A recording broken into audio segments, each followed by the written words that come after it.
Oh my goodness, and we are back. So, where we last left off, the party had resumed delving deeper into the ruined library in the city of Sight.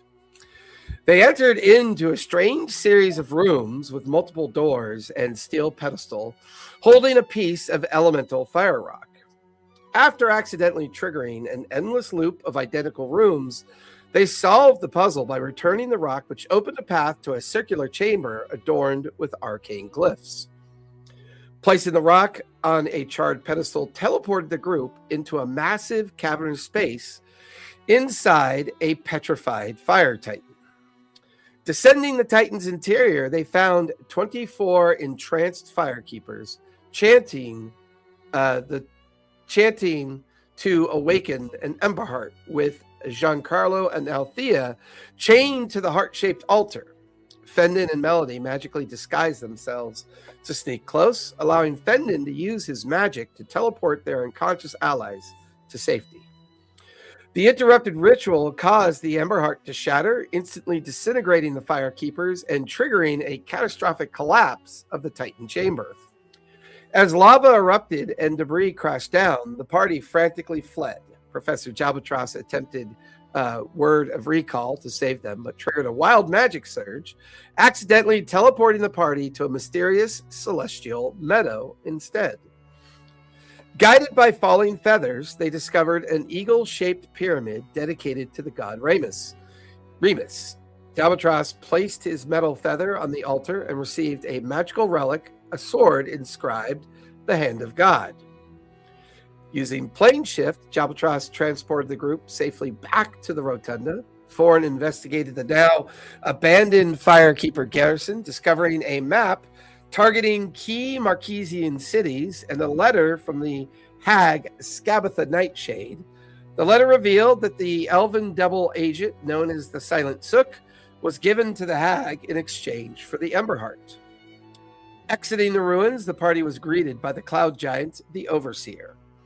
Because the party killed the Firekeeper priestess, they inadvertently broke a geese that had been placed on the Overseer's pet dragon. In gratitude, he pardoned their trespassing and granted them a favor, to which the party mostly requested the aid of his giant army. The Overseer also revealed that Fendon's brothers had survived his arena and left to locate someone by the name of the Sandman. The session ended as the party cast Magnificent Mansion to take a rest before returning to the Zephyr's Gambit. Now, refresh my memory. Did we make it to the Zephyr's Gambit yet, or are we still on the way there? I thought we were still in the mansion. No, we were going to go in the Magic Mansion to get a long rest. That's right. Thank you for reminding me. So with that in mind, you guys are now inside the Magic Mansion. Is there anything you want to do or work on before taking your long rest? I think we were looking through the papers, or we were going to settle in to look through the papers and looking for info on the missing smuggler. Garrick So these were the documents that Thorn had recovered that exposed the fact that they had gotten the Ember Heart from the hag, and that the Silent Sook was then given to the hag in exchange for the... there was all of the papers on the desk that we took. Yeah, gotcha.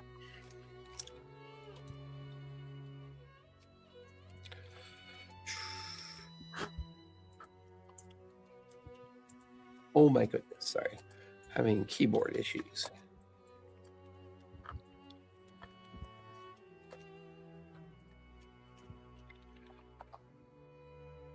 So currently you guys are gathered around the common room chamber. Obviously the Magic Mansion has whatever preset things that you set up in here. But I believe Thorn and... Is everybody gathered around doing this, or are people doing different things? Is the question.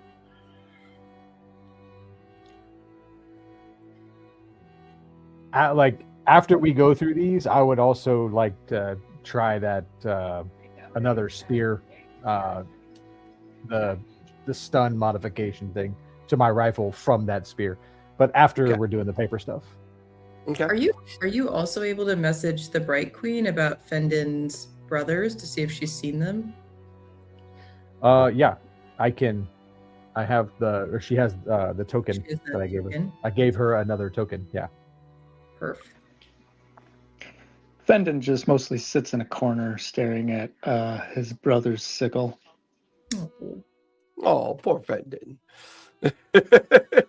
Hey, bud, cheer up now. You know they're alive, or they were recently. Oh, I'm beyond grateful. I just it's just strange that they're all together and I'm the only one not. A lot of questions. But what else could I say? I've made more progress with you all than I've made in the last 10 years, so I can't thank you all enough for what you've done for me. Were you doing something different whenever they got taken, or whenever y'all appeared here in the material plane? Were you like all together, or were you Just on the farm. Huh. Weird that you would get separated like that and they all found each other. Yeah. You ever, like, whenever your parents took you out shopping or something, they ever tell you, like, stay put, we'll walk around, find you kind of thing? Or We really didn't have parents. We had this one guy, we called him the teacher. He'd come by and teach us things. Right. Okay. That's not normal. Look, I was Well, raised by I didn't hand. really have parents either, so I'm kind of with you on that. Okay.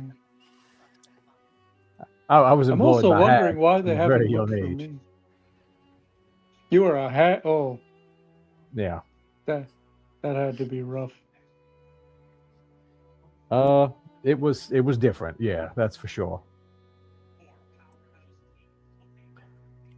And maybe they are looking for you. You never know. Yeah, they could be.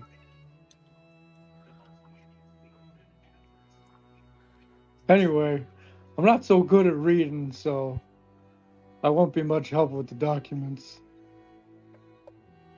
All right. Sorry.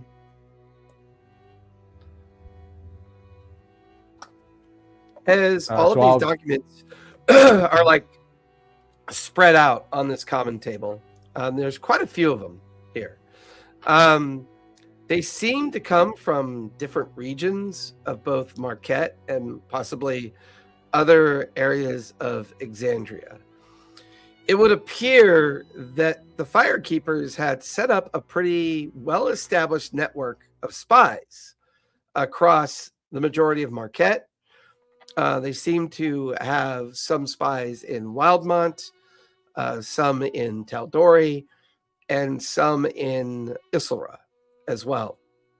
It appears the majority of the information is gathering details on the conditions of the different power struggles that have been going on in the different continents.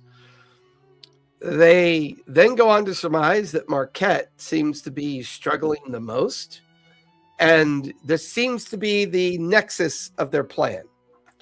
This appears to be the beginning idea that they were going to use the fractured allegiances of Marquet to drive those wedges even deeper, destabilize Marquet, and then simply hand over the destabilized regions of Marquet over to the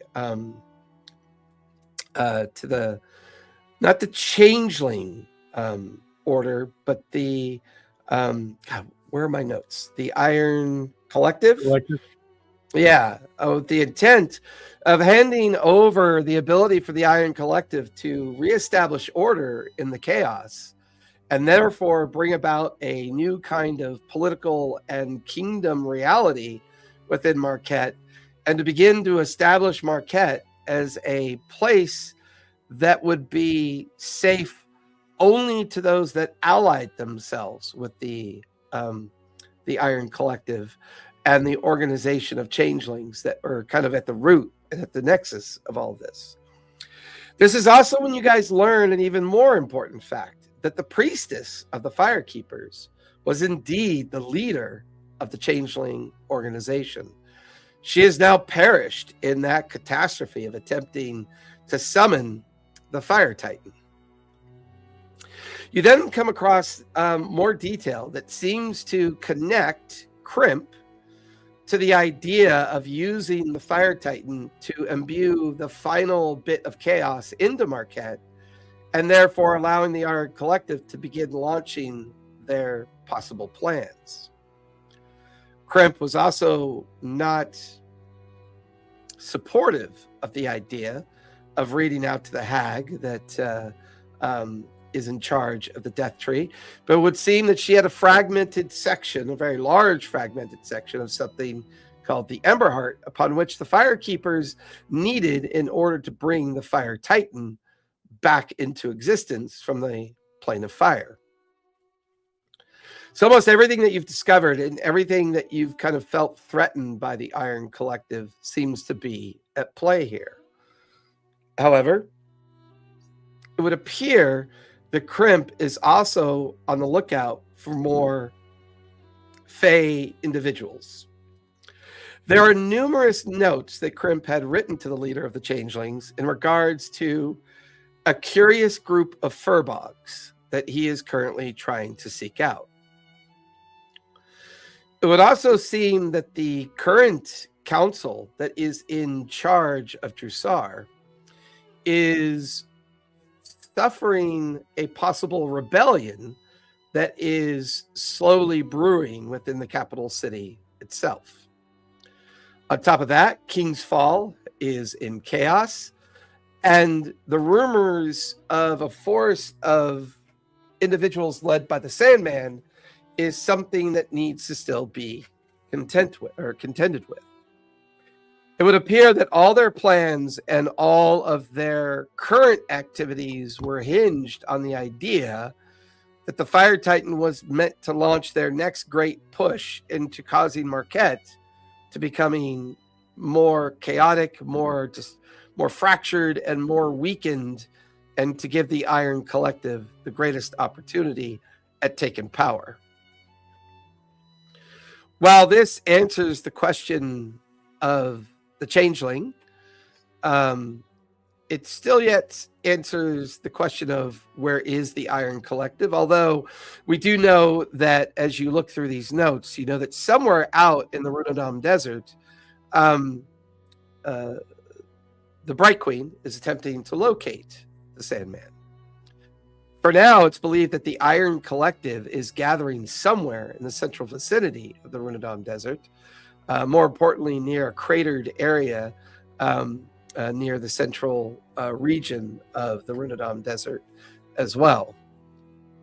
But now that one of the major members and one of the major players in what the Changelings were desired to try to accomplish has now been destroyed, who knows what this does to everything around you. But the little bits of information that you spend collectively, all of you from time to time, with the exception of Fendon, who's off to the side, roaming through papers, looking through sheets of documents, these are very coordinated and well kind of organized efforts that are at play. While Crimp is mentioned, obviously the hag that is the origin story of Foreign is mentioned as well, as where they got the Emberheart from. There's no specific mention of the Overseer. There's no real specific mention of the pirate captain that you guys had recently met as well. At what's the name of that place? The coast. I forgot the name of the city now. I gotta look at my map. The one where we portaled to? Yeah. Barry Haresh. I knew it was Barry something. Yes.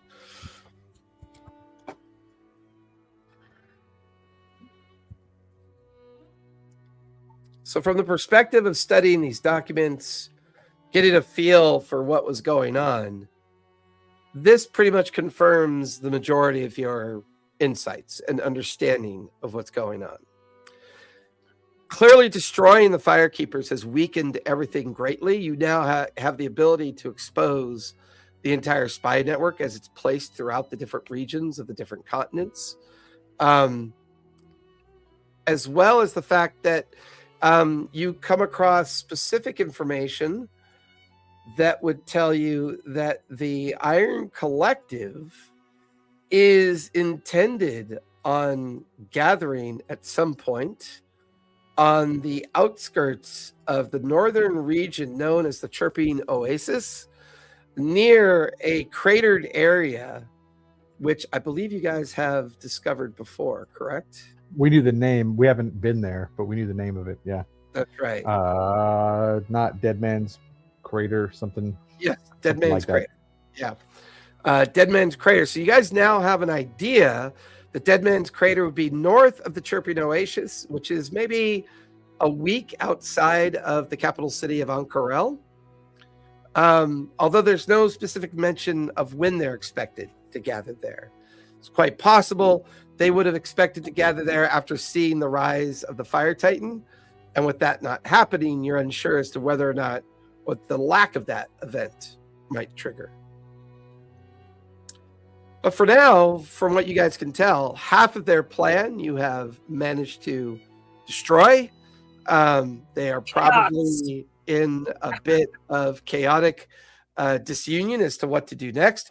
You figure that the only remaining individual that might be of importance is possibly Crimp, but Crimp has always been operating under his own intention, utilizing both the Iron Collective and the Changeling Force as a means to get at whatever he was trying to get at, which first revealed itself down in the Kael Moreau, the captured citizenry of Ank'Harel that were released by you, and then your subsequent destruction of the gateway into the other place of existence. My brain fog is so bad right now. Netherdeep.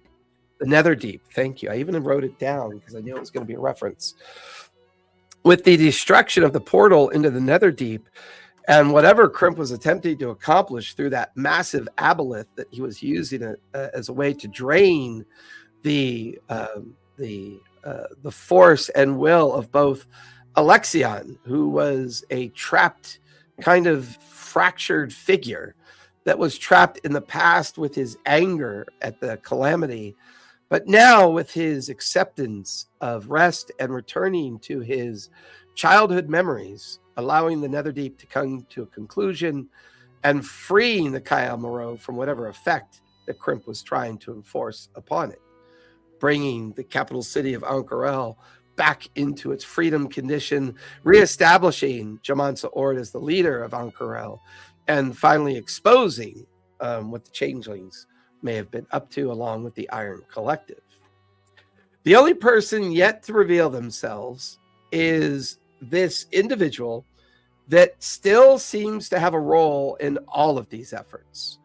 While the Minotaur Changeling is in charge of the military force, and while the Firekeeper priestess seems to be in charge of the internal workings of the Changeling organization itself, we still have yet to understand who might be in charge of all of these overarching concerns.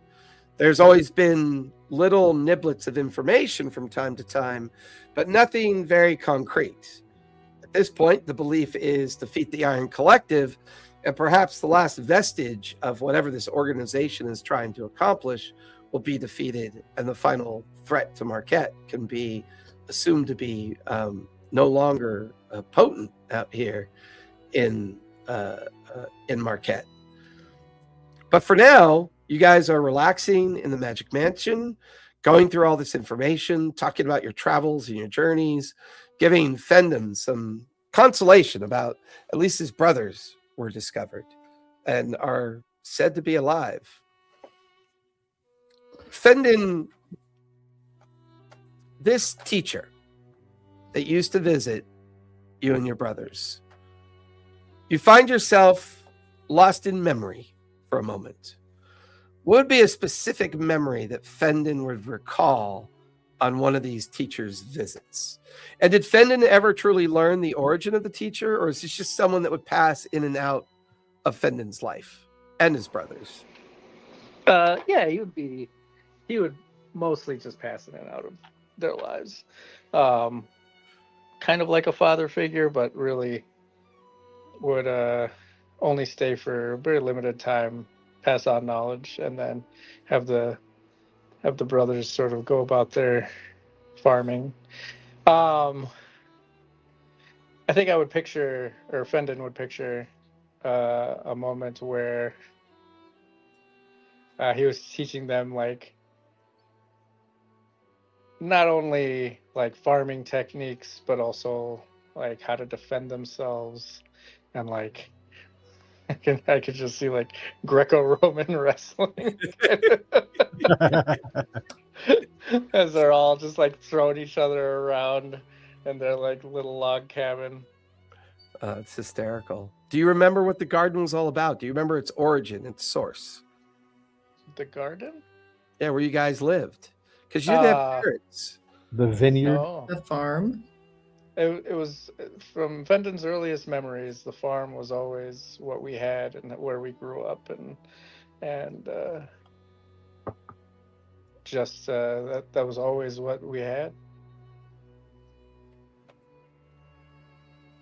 It's a little strange being here with everybody because there is a sense of, well, none of these people that you're with are necessarily true family from what you know to be family.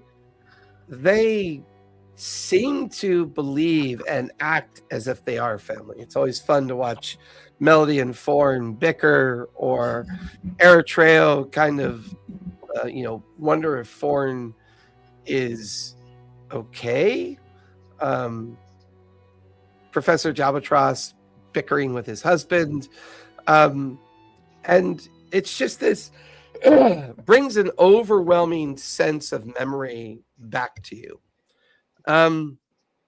Give me a history check, if you would, please. All right.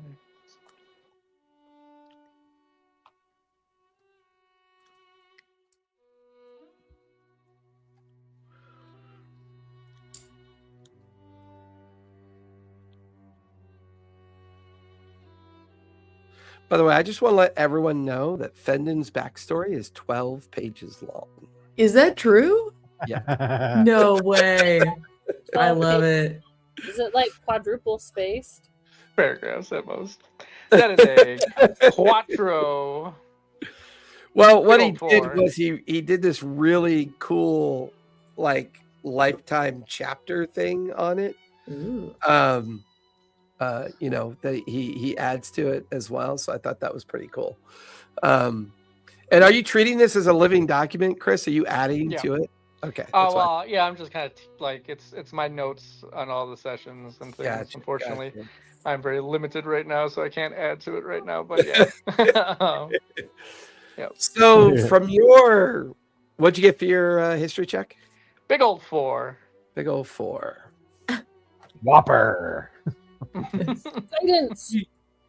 You really feel like that this moment is meant to trigger something in your mind, but with all the intensity and to be fair, all the violence that has overwhelmed your emotion, and also learning that your brothers are together while you're not with them, has kind of distracted you from your memories, distracted you from a sense of actual true peace of mind.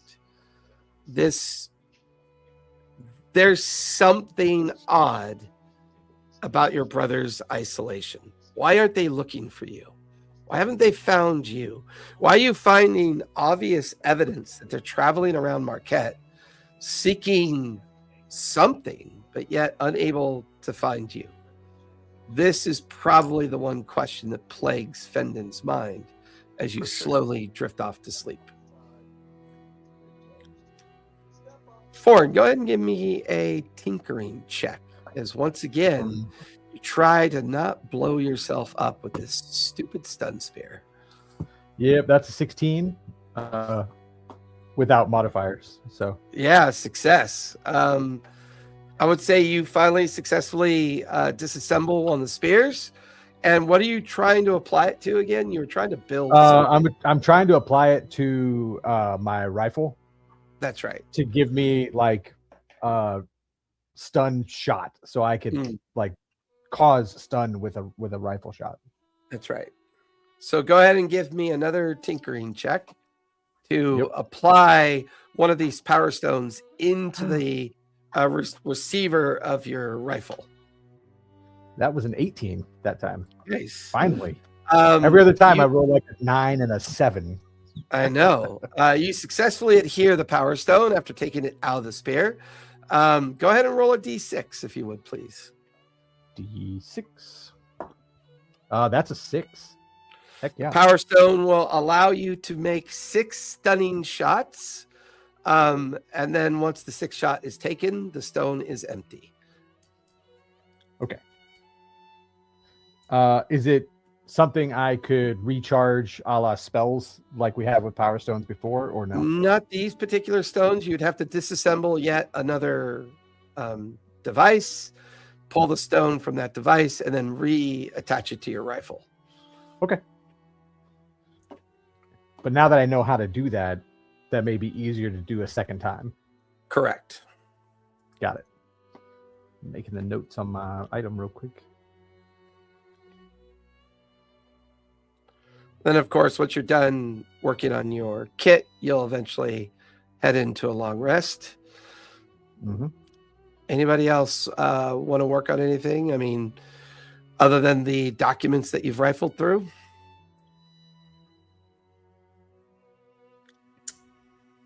Eritrea will settle into his long rest. I'm going to meditate again before sleep. Okay. Foreign, what was the name of your hag again? Scabatha. Scabatha, that's right. I did have it down right. Okay. Cora, do you have a skill check for your meditation, or is it just something that you can do, and does it reveal anything? It's a dream watch, and it's a meditative ritual before sleep that strengthens the soul to resist hag nightmares. And it says, many awaken from the dreams with sand in their palms, a sacred sign of protection. Okay. So as you're in your meditative state, Melody, anything you want to work on before a long rest? I will just register that Melody is just doing a little too much, like more than sort of the day warrants, to try and be super fun because she's alive. And so she's pushing drinks, she's playing music while people are trying to concentrate, trying to get a dance going unsuccessfully, until eventually she gives up and goes to bed. She's being very manic. Yeah. Yeah. Very manic. I love it. Eventually, Professor and his husband end up going and taking their long rest. I believe Althea had already left, correct? No, I think she's in here with us at the moment. Okay.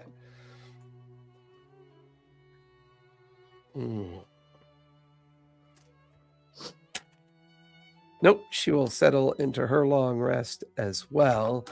Cora, when you get a chance, give me a charisma save, if you would, please. Oh, she's probably chasing a 4-year-old. Yeah, it's okay. He's just crying in the bathroom. You said what kind of save? Charisma save, if you would. Charisma. 11? 11. Thorn, give me a wisdom save, if you would, please. All right. New dice. Switch dice. 13. 13.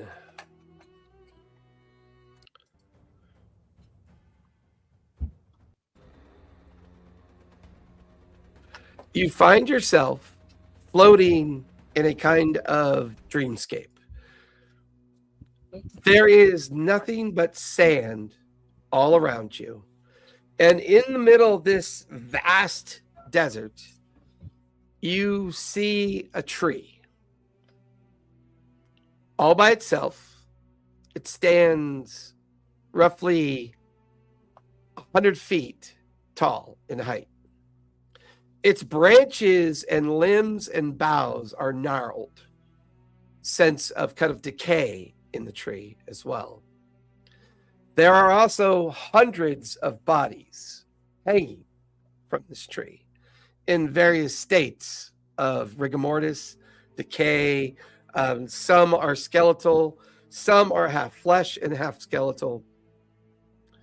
On one of the branches, you see Cora's lifeless body. On another branch, you see Melody's lifeless body. On yet another branch, you see Jalbatros, Giancarlo, Fendon, all in various states of postmortem death. Looks like maybe they died in battle or by spell wounds. You're not entirely sure. But your consciousness is pulled deeper and deeper into this. At the base of the tree, you see a rather stunning celestial figure with wings out, and they appear to be wearing what you'd expect Eritrea to be wearing. Although they have a helmet on that makes it difficult for you to determine to whether or not that's Eritrea that's currently praying in front of the tree. You hover there until you feel your feet land onto the sand. To your right, you see a great kind of pyramid structure. And you can see a vast undead horde of creatures pouring out of that pyramid structure. To your left, you can see the disjointed and broken cratered structure of a blasted landscape of rock and sand, currently smoldering as if something rather large struck there and destroyed everything around it. You then look beyond the tree and beyond where this celestial figure is praying, and you see a horizon of a sun rising and great kind of arcane flourishes of energy kind of beaming out as if to enlighten the whole horizon. And you could see just huge columns of people traveling to and fro into that distant horizon as if in celebration. For a moment, you're not sure if this is real or imaginary or dream. You look up at the dead body of Cora. Her hand opens up and sand falls out of the palm of her hand and drifts down towards the base of the tree. You then watch as the celestial creature takes the helmet off their head. And as they do, you see the feminine form of a sea elf that looks up the tree at the dead bodies, looks around to its right and left. She then turns, the delicate, long, white and gray hair, the blue skin, the sharp features, a emblem of Helm worn around her neck. She looks at you with curiosity, unaware as to whether or not you can see her. She then points off to the horizon, points back at you.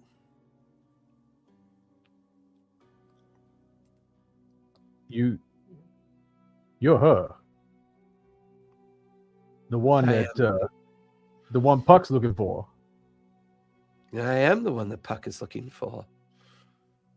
and she will have great difficulty finding me. Why?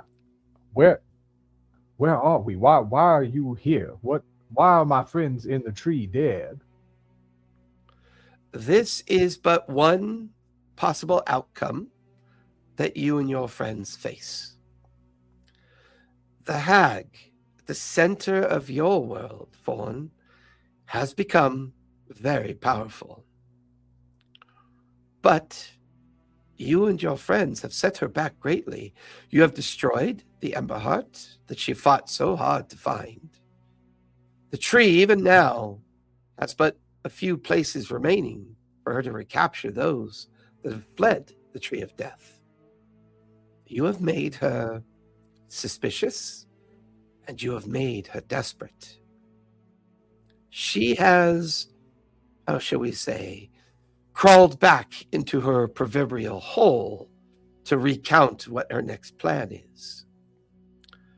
Some of us champions are now getting involved.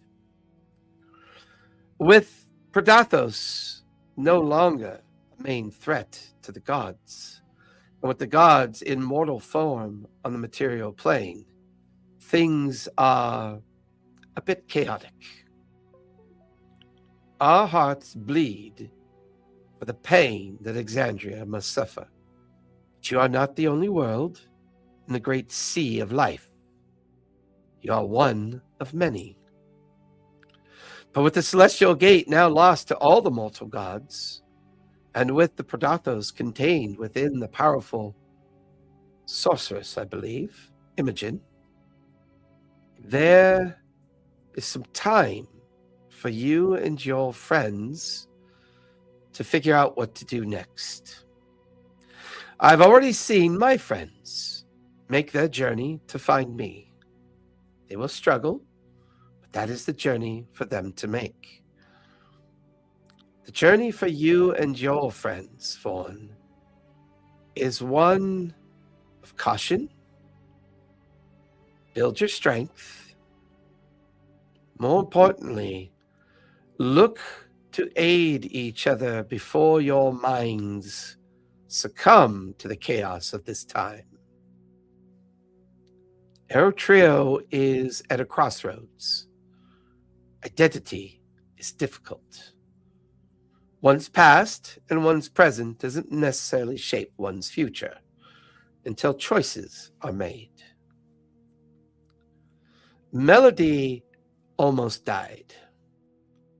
She made a choice to not cross the threshold and not to be guarded or guided by the Raven Queen over the threshold of death.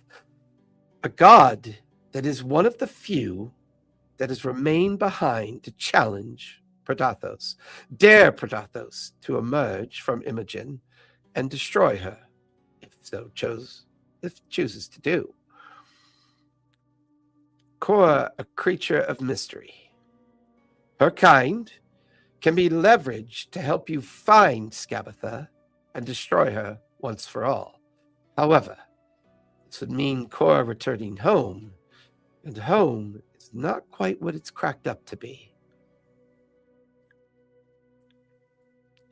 Do not lose your faith in Fendon. His brothers are tasked with something that they are not allowed to share with anyone. It has to do with the teacher that used to visit them, an archfey that even yourself have come across a few times.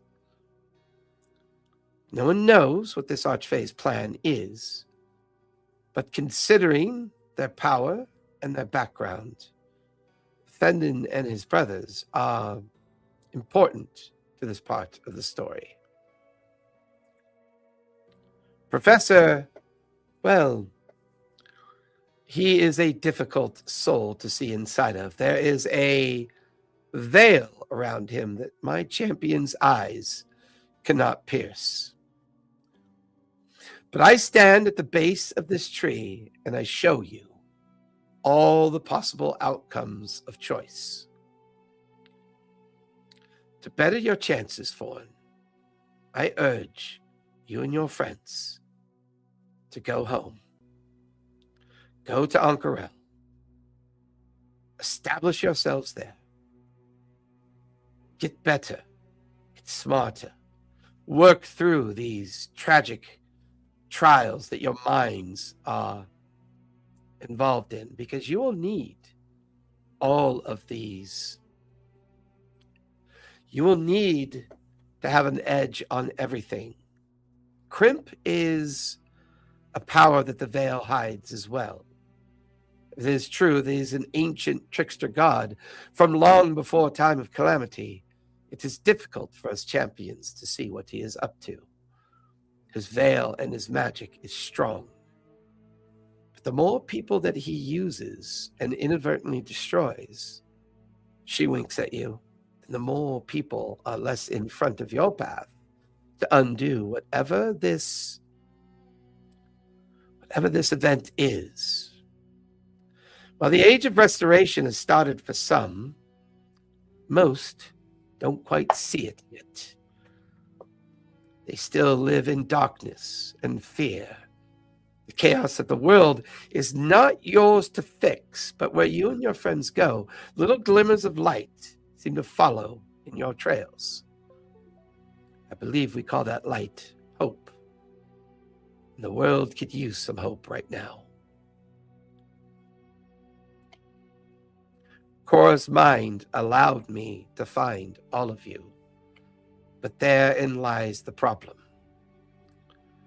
Her failure to strengthen her mind and defend it has also cast your location out to Skabatha. The fact that you are hidden inside of a dimensional space will help you for the time being, but her power will come back. Her eye will look for you once again, Fawn. There is something about you. You watch as Xanath steps a little bit closer towards you. Something about you that scares her and also angers her at the same time. Be wary of your past, Fawn. Engage your present and prepare for your future. Be cautious, be patient. Those that rush make mistakes. Those that don't look around corners or take the time to talk to those that know more than them, well, needless to say, a good friend of mine many years ago had some rather good insights about rushing into battle. And I miss her very much. And I hope to see her again. Good luck, Fawn. You have your battles to fight. And me and mine have ours. You watch as she looks up into the sky. The sky is, there's like no, you know how you look off to any horizon, there's always like a line that you can see, like this idea of a change of time and light and dark. There's no sense of that here. There's no sense of that line. She looks up into the sky. Of course, I will come back and watch over the vault, but he will it's only a matter of time till he finds me, Fawn. If you and your friends can figure out where he's hiding and you could stop him, it would definitely make it easier for my friends to rescue me. I wish I could say more, but my requirements and my duties prevent me from doing such.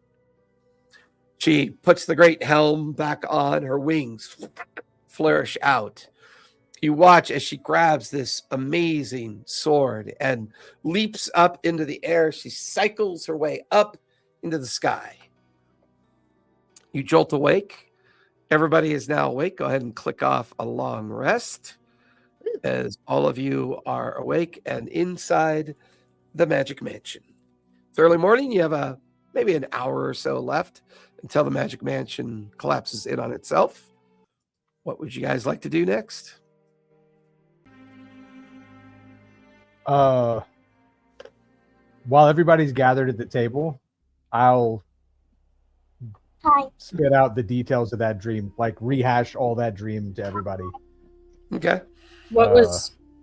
Did I dream By the anything? way, Cora, you woke up with no sand in your hand.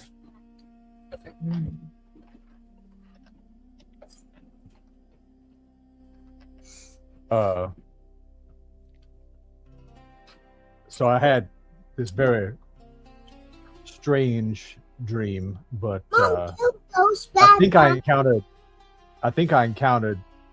that that champion that Puck was looking for in the dream. And I think she's given me my next task. By default, maybe our next task. I don't know about you all, but I was feeling a little targetless after the Firekeepers now. Not really sure where to go, but what say we go hunting some vampires? Don't we have to Some gather our vampires? giants? I think we can communicate to the giants to head back to Ank'Harel, or perhaps stay here, but make communication with Ank'Harel and Jamon Sa'ord as we were building that army. Althea also, I'll give her all of the spy information from the Firekeepers to take to the Bright Queen. Of course, I can easily do this. Although I am in the middle of nowhere with you all, so there's that. I mean, we'll get, look, we can figure out how to get you back to the Bright Queen. Actually, Get you know me what? to that, I, get me to that Goliath Pirates city. I can make my way to the Bright Queen from there. All right, I was gonna also just reach out to the Bright Queen, see if she couldn't just pull you to her. But sure, we can do that. I think everything in Barry Haresh will give me the means. We know that the Bright Queen is somewhere in the desert, trying to seek audience with the Sandman, so I do not wish to disturb her. I can, from Barry Haresh, I can find my way back to our city, our capital city, and work my way from there.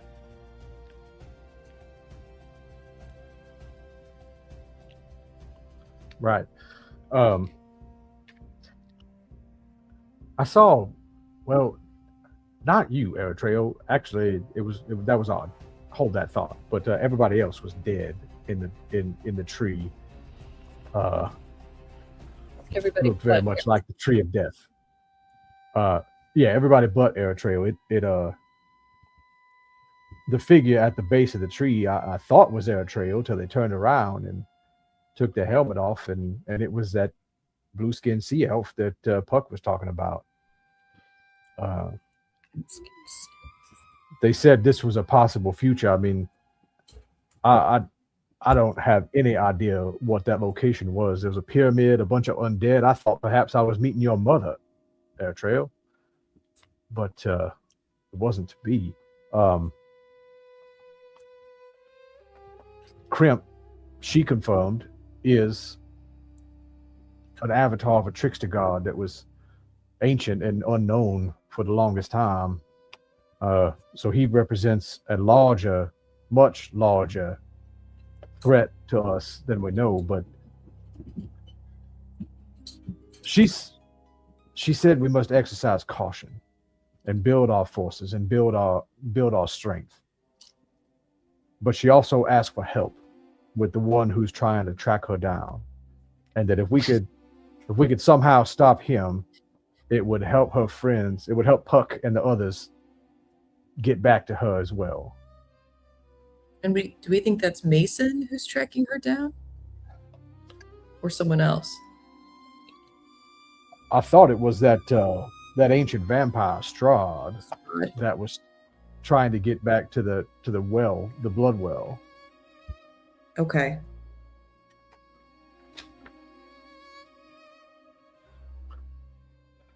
Look, that was the weirdest dream.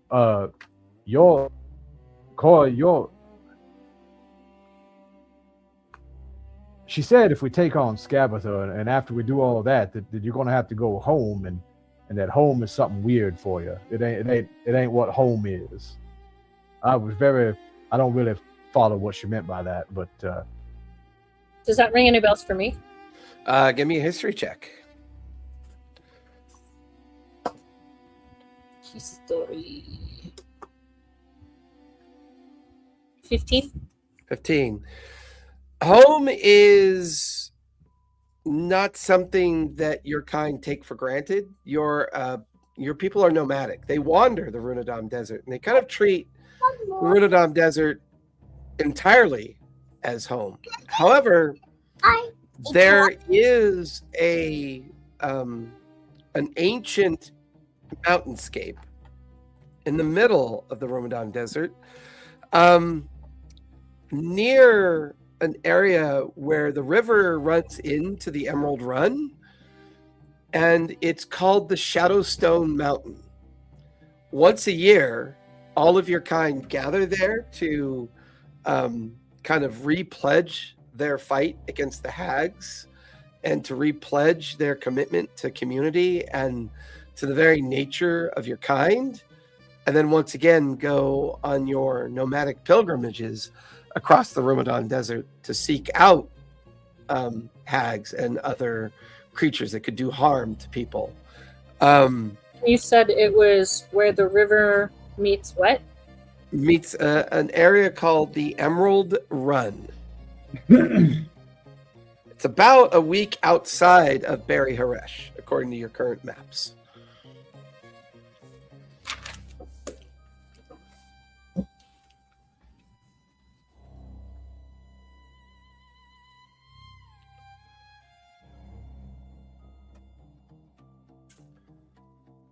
So do we think that Skabatha might be in that area?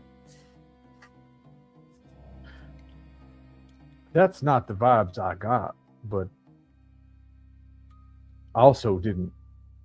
I know she's looking for me specifically, and she's able to spy on. She's able to know where we are, thanks to Kakora and her dream, or whatever you did. Findan, I also heard about your brothers. They've been tasked by someone, an archfey. This teacher of yours. How can I describe that son of a bitch?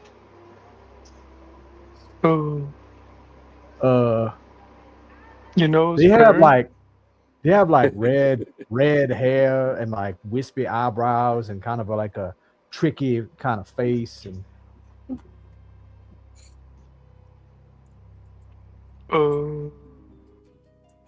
yeah. I think your teacher might be Artagnan. We've come across his imposter, but we've also come across him as well.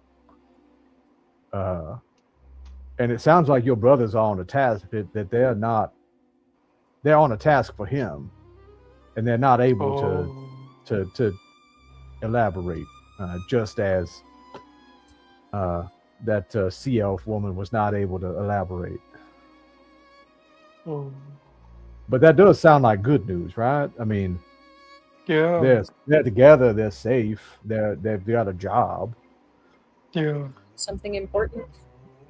Artagnan is friendly to us as well. So that's, there's that. Well, that's good to hear. We do know his imposter. If you want to, I can point you at that guy and you can go take him out, perhaps. Oh no, if they're following the teacher's direction, that makes me feel much better. Thank you. Oh yeah, I mean, I'm saying if you want to take out the imposter of your teacher. Oh, he has an imposter? Yeah, we dealt with him for a while on the auspices that he was Artagnan and only found out later that we were deceived. Oh dear. It's a tiefling Well- artist named Bragsworth, but gallivanting around supposedly as Artagnan. I keep one to Three Musketeers and D'Artagnan.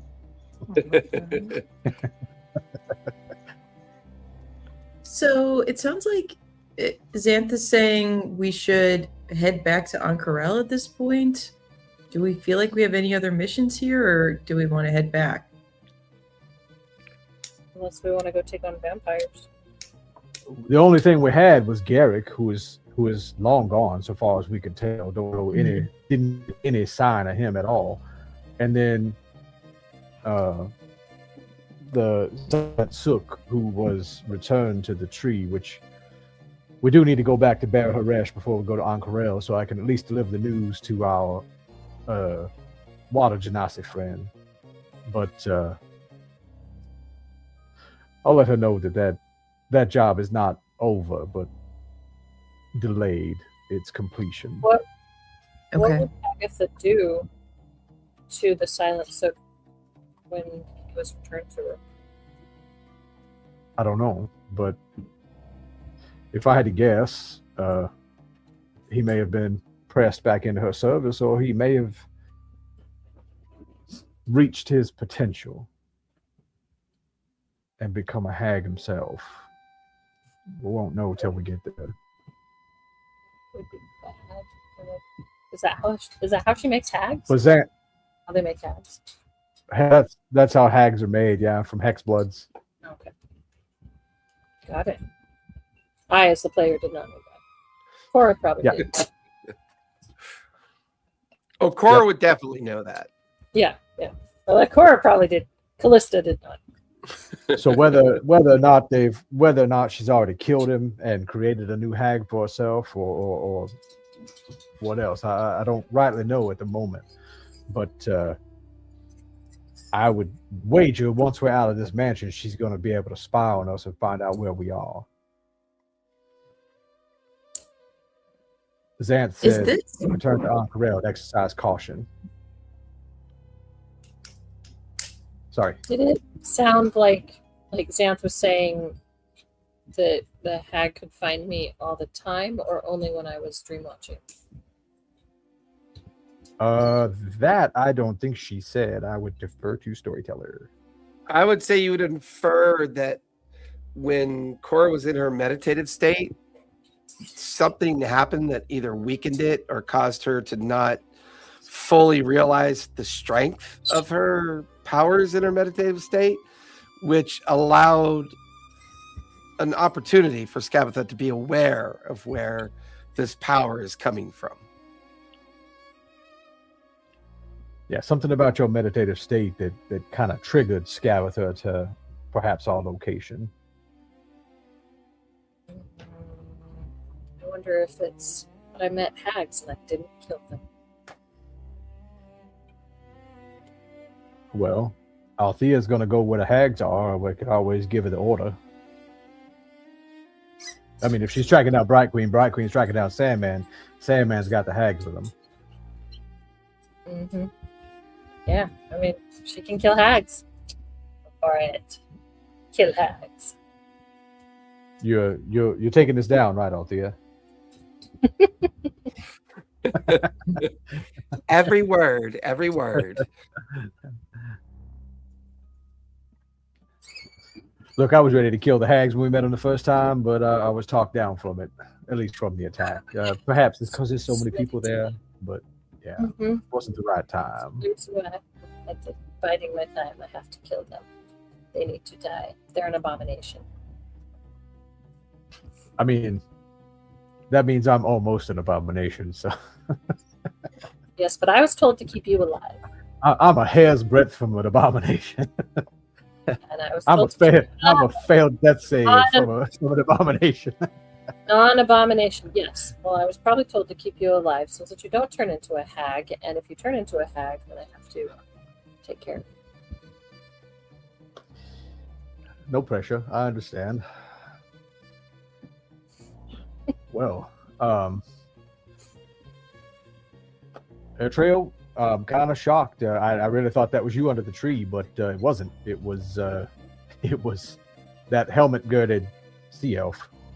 So does that mean that you think Eritrea has a girl butt? I mean, everybody comments on his shapely figure, so.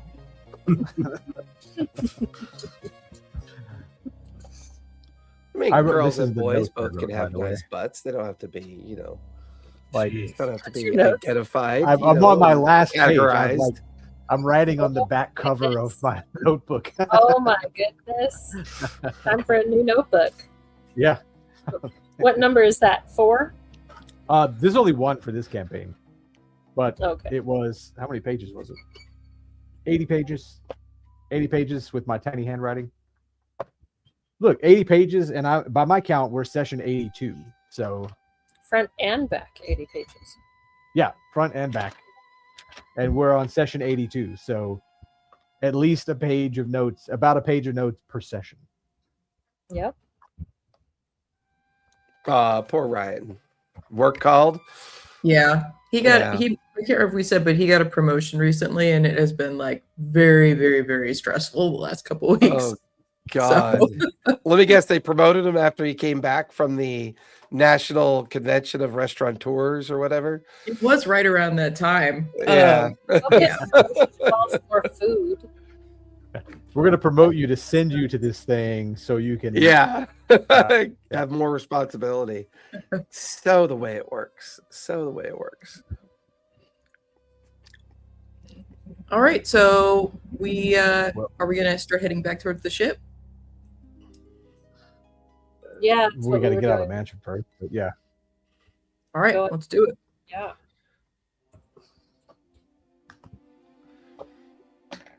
If we're gonna, I could try to cast a spell again with Professor, but my luck has not been great with that. Or we could just summon Bright Quill and the unicorn Fly. and fly back faster, perhaps. Since that's how we got down here quickly. Well, you could always message or do a sending to the captain to come pick you up. Oh, I assume that we're allowed to get out. He's not allowed to come in. Was Ford's. Well, Ford's- you guys are on the edge of the territory of the overseer, heading your way out into the cove and chasm area where you Mhm. expect to run into the captain. Oh yeah. Well, then I'll do that. Yeah, I'll Okay. because I gave him a token before we left, so I'll Yeah. reach out to him via the token and say, "Hey, we got free reign to be taken out of this area. The overseer is actually quite pleased with us, so if you could pop in here and get us, we're ready to go. Here's your sign," and I'll fire my rifle up into the air. Fair enough. I'll say as you guys spill out of the Magic Mansion, you find yourselves on the edge of the chasm looking down into the cove and the great canyon that you had entered. About 2 hours later, right above you, there's a sudden burst of energy. It would seem that he activated the special ability of the stone that you guys had recently acquired for him. And you watch as the vessel slowly begins to lower itself into the sand. And there is the Zephyr along with the captain quickly ushering all of you aboard. You feel it rise back up into the air. The captain kind of looks over at you. Well, where off to next? Where shall we go? First, we need to go back to Ber Haresh. We got to drop off my Greenblade friend here, Glassblade friend here. She's got some work to finish. We should probably also check in with the captain now before we head back to Ankarel. Back to Barry Haresh it is then. Should have you back there by tomorrow morning. Please, feel free to have access to the ship all you want. Fawn, if you have time, Feel free visit to- my dwarven engineer and work on the power stone that was installed before we left Barry Haresh, that would be most helpful.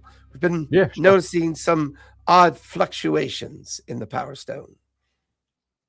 Sure. No problem.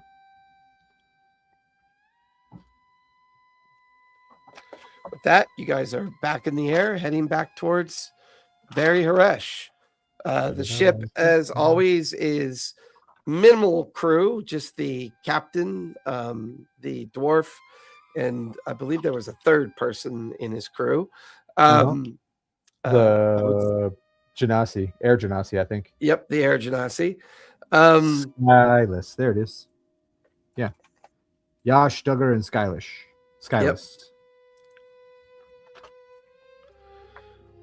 But you guys have a day until getting back to Barry Haresh. Anything you want to do for this day's travel back? I will reach out to Tam, who is still on Rockhaven, so far as we know, and give him an update about the Xanth situation on the off chance Puck gets back to Rockhaven or checks in with Rockhaven. So I'll reach out through my trinket. I forgot the name. Reach out through my thing that he's holding. Token. There he goes. And just tell him, Tam, I didn't get any response back from you last time, but that may have been my fault. We set up an anti-scry and anti-message thing. Anyway, that's beside the point. Look, got some insight about where Puck's friend might be, or at least how we might be able to help Puck's friend. So if you hear back from her, let her know that Xanth is aware that Puck's looking for her and has asked us to support by hamstringing the person that's trying to chase Xanth. And that'd be the end of the message. Okay. No immediate reply. Yeah. All right. Now, Duggar, what's going on with your power stone here? Well, I can't quite seem to. Well, after we use its special ability to move a great deal of distance, the magical ability of the stone, it gets these strange fluctuations in the stone itself. And look here, and he points to a few surface cracks in the stone. These were not here before, but they appear every time I use the stone for the purposes of moving those great distances. There may be some limit to your travel unless we can figure out how to better harness the energy coming off the stone. Maybe the stone is overloading when you do that, and the excess energy is causing it to fizzle, causing fissures in the stone. It's possible. Well, I don't remember. Did you ever explain to me the origin of this stone, where it came from?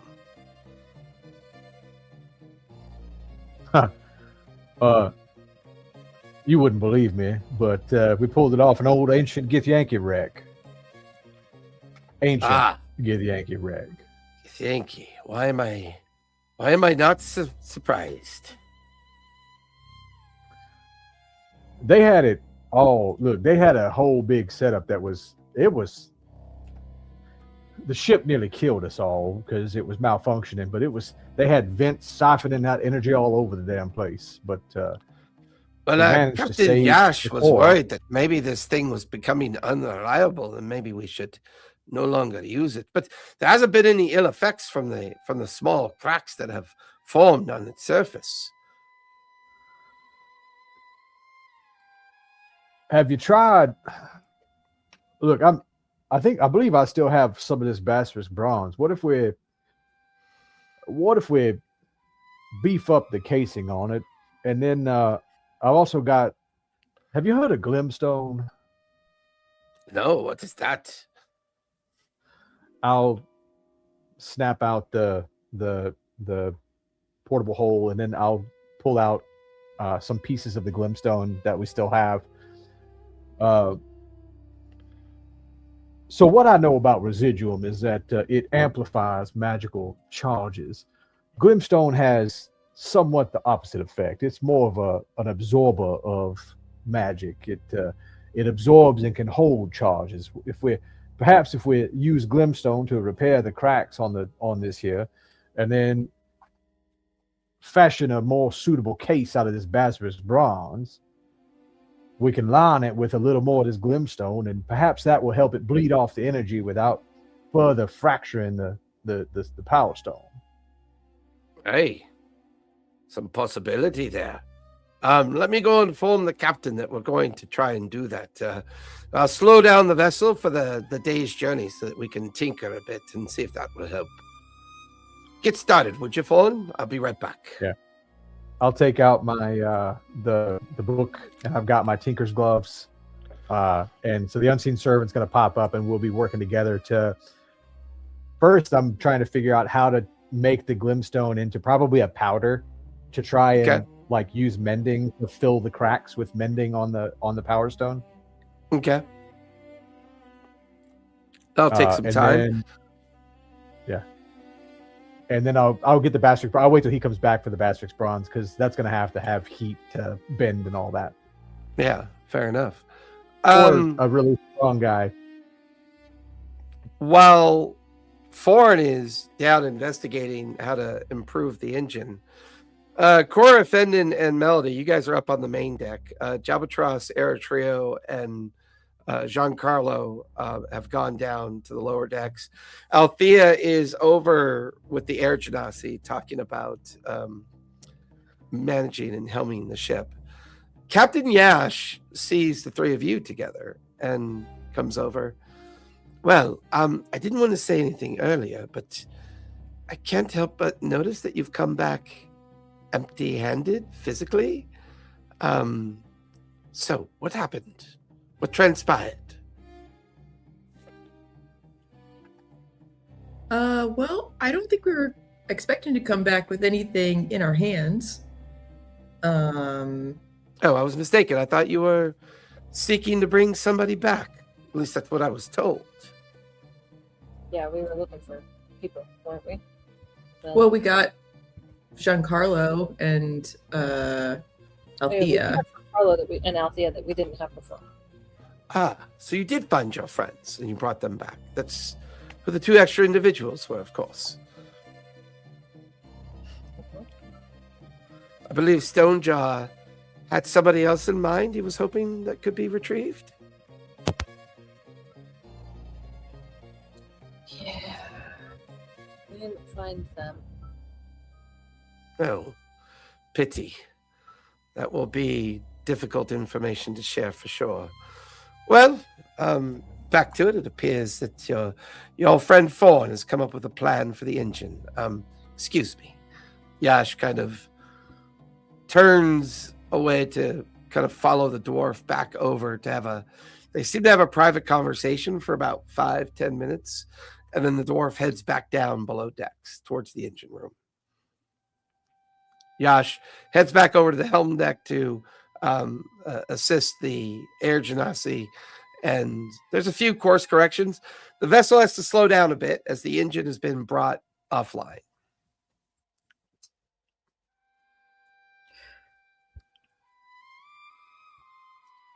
Yep. I'm watching him. Did we promise the pirate guy that we were going to bring someone back?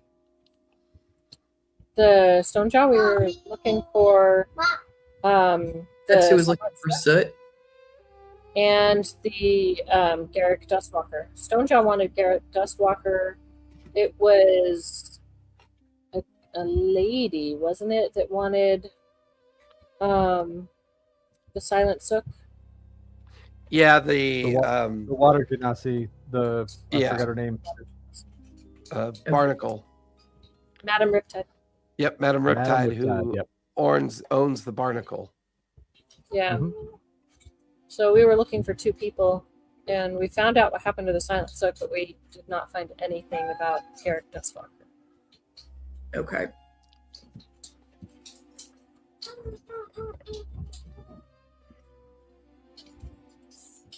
But, you know, everything's sus, so I'm giving his look.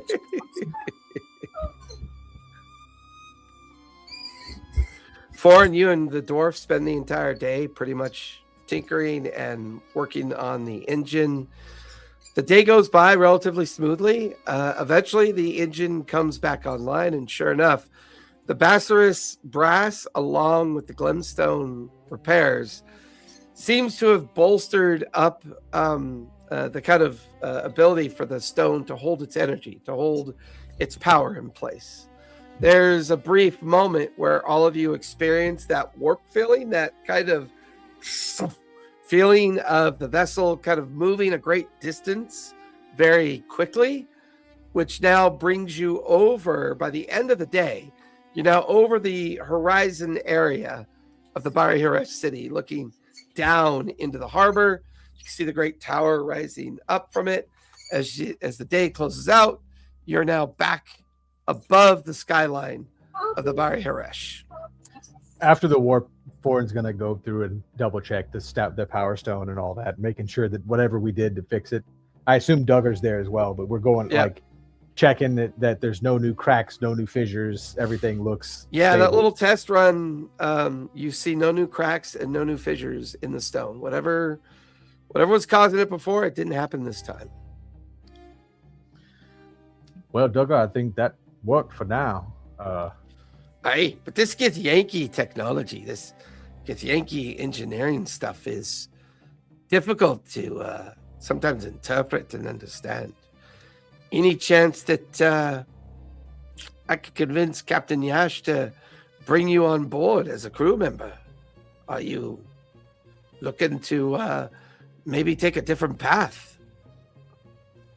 You know, maybe we could find some mutually beneficial work, because we've got some traveling we're going to need to be doing as well. So perhaps this is a quid pro quo. We help you keep this repaired. You take us where we need to go. I can talk to Captain Yash about that. The Corsairs aren't really that busy right now. Find ourselves kind of, no longer able to travel to Jrusar. We mostly do local work here on the far eastern coast and within the confines of the Bari Haresh. Stonejaw doesn't seem too grateful or mindful of us traveling too far away. He's been on edge lately. Losing 2 of his friends has made some of those decisions difficult to make. Well, we're not done finding his friends. Look, Silent Sook, I know where he's supposed to be. We can't really travel there, though. But Garrick, we still need to track down. Hey. No telling where he is. Didn't find anything in the notes we looked through as well. Good to know. Did I meant to ask you, you guys looked like you had a bit of a tussle. Were the firekeepers destroyed? Were they done with? The leader, for sure. But as far as the whole of the firekeepers, that's what I'm hoping my friend Althea is gonna help root out. We got notes about where all their spies are. We got all their information, but they're technically still out there. I understand. Well, time to get back into the rigging and do some work on the ship later. Well, I'll let Captain Yash know about your insights and your thoughts, but looks like we're about to make anchorage at the stanchion. Well, Fawn, thank you everything that you've done, and good luck to you and your friends. Here, and I'll drop the sending stone that I've made. The artificer sending stones, because I was holding one of them and it gave the other one away. Yeah. One of us in the group's got the other one. I think Professor actually, has the other sending stone. So I'll leave that there. That way we can communicate back and forth when we hear anything. Hey, thank you. That'll help out a great deal. Keep us knowledgeable of what's going on out there in the world. Thank you. This way we can communicate two ways instead of one direct. Aye. You feel the heavy chain of the stanchion grasp onto the to the Zephyr, the Zephyr's Gambit. All of you are now on the main deck. You watch as the gantry lowers itself down into the docking stanchions of the Bari Haresh. Sure enough, at the end of the dock, you see three familiar people standing there. You see Stonejaw, his wizard who operates the teleportation circle, and Madam Riptide, all eagerly looking up at you as all of you disembark onto the walkway stanchion of the gangway.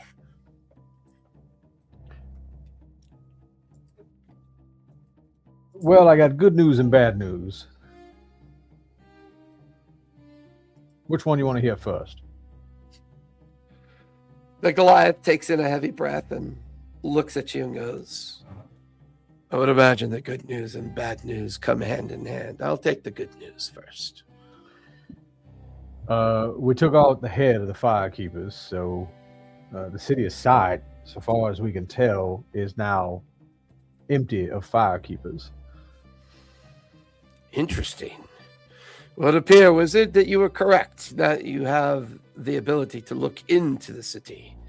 That matches with our expectations. Where is Garrick and where is the Silent Sook? Remember how I said I had bad news? Of course. No sign of Garrick, but I do know about Sook, and I'll look over at Riptide, Madam Riptide. Your friend and I share a common ancestry, and the Firekeepers may have uncovered Sook's double dealings and wagered him away to Skabatha, the hag, our hag, for a piece of the Ember Heart. We were able to shut all that down, the Ember Heart at least, but Sook, as far as we know, has been returned to Skabatha. Do not consider this case closed because I still have dealings with Skabatha. What is everybody's passive insight when you mention the Ember Heart? 22. Ooh, I got it. 17. Okay. I would wager, Cora, what's your passive? 18. What is it? 18? That's high enough as well. I don't know if Fenden's back yet or not. Professor's passive insight is 9. 11 for Fendon. 11 for Fenden.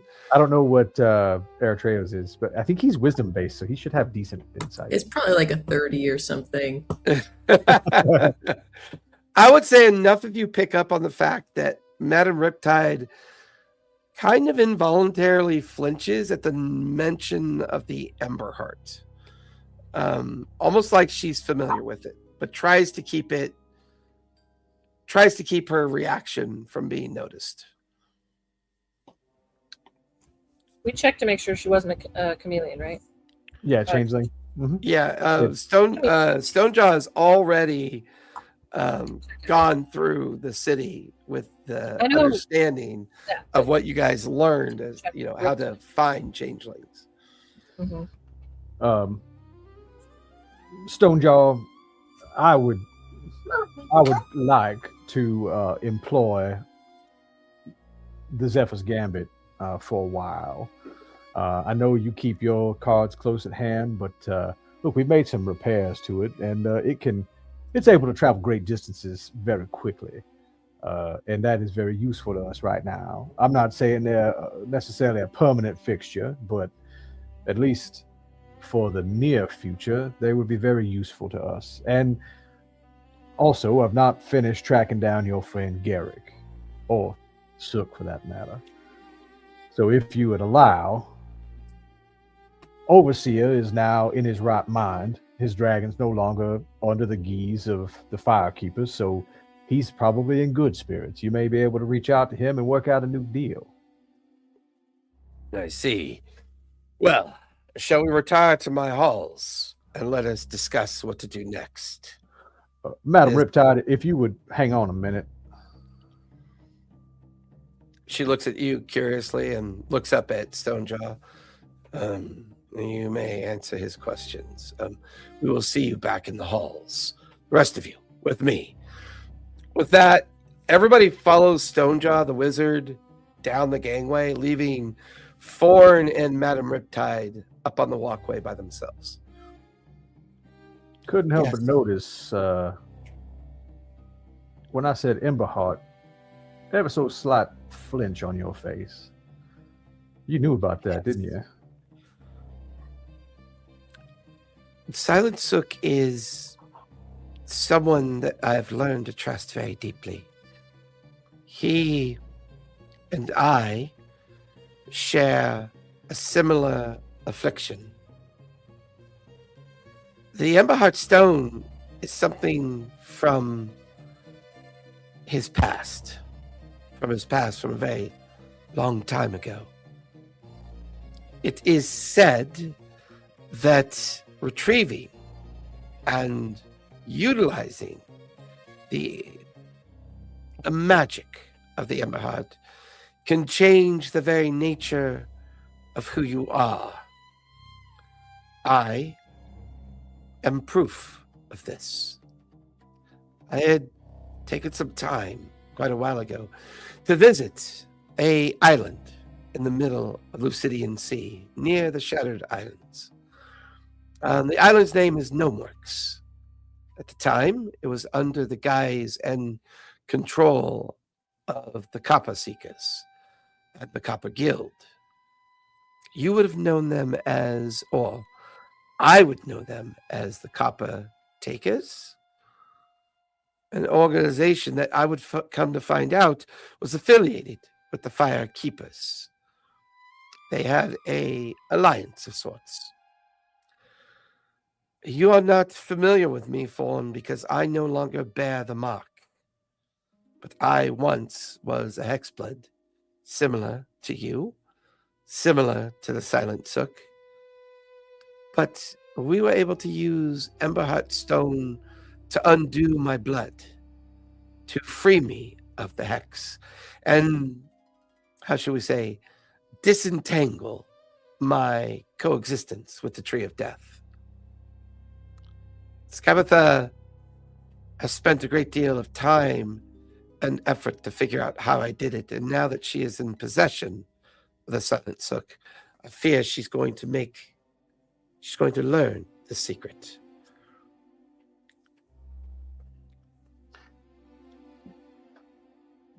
The Emberheart is a powerful stone, Fawn. A very powerful stone.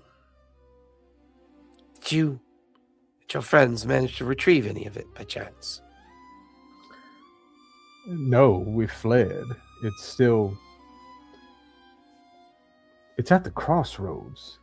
Do you even know how to get to the crossroads? Do you know what I'm talking about when I say the crossroads? I do know what you're talking about. That is a place I used to escape Skabatha so many years ago. And eventually found my way here to the Harari and under the tutelage of Strongjaw. I am a prisoner on the run who no longer believes themselves to be a prisoner. The Silent Sook was supposed to retrieve something from the Firekeepers to finally give us an edge and locate where Skabatha might be. Her Covenant's tree, well, it drifts, it wanders. It used to not be a place that you could locate in the Feywild, but now that she must follow the rules of the material plane, her Covenant tree must be able to be found. Find it, destroy it, release all the Hexbloods from their curse, and Skabatha is finally done away with. I may have an edge in on that. And I pull out the necklace.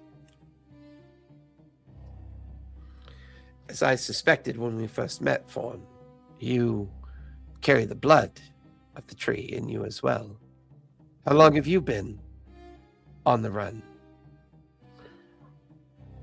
As far as I know, when I was a child, the tree was destroyed, but apparently that's not so. I came back and found everything in ruins, and was taken in by the Bright Queen. That's been nigh on 100 years ago. It's been a while. I was working for the Bright Queen for quite some time. Yes. I have information about your Bright Queen. She has been successful in finding the Sandman. We have people in Ankarel's court that keep ears and eyes open for information that Strongjaw might feel to be important. She is currently somewhere in the desert. She is found and is currently in treaty with him, trying to figure out a way to bring him reliably onto our side. You know the Sandman employs hags, right? Yes, I'm aware of that. But they are a necessary requirement of what we are attempting to do. Strongjaw does not mince or make any excuses for the Corsairs' departure from Jrusar. This is our new home. This is where we'll remain here. But there's a sense of duty in Strongjaw.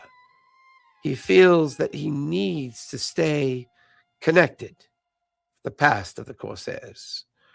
And right now, Ankarel only has a slight edge over the interested parties that exist in this great web that we weave. I believe we've convinced the Overseer and his giants to join our cause, so maybe that slide is a little more than slide now, but The Overseer not enough to is strike. a dangerous ally to make. Whether or not he truly admitted to helping you or agrees to help you, I don't know enough about your conversation with him, but I would caution patience when it comes to the Overseer. He is notoriously fickle. I gather as much, but without his dragon, he's significantly less powerful, and we were able to free his dragon. So, worst come worst, his dragon may be looking for a friend. Yes, that creature is quite violent. Anyways, I won't keep you from your friends. I don't know much more information than what I've shared with you, but I will keep an ear to the ground and an eye to the sky in case anything reveals itself. I have an idea on perhaps how to bring Sook back here, but it's going to require a companion of mine to try something very dangerous.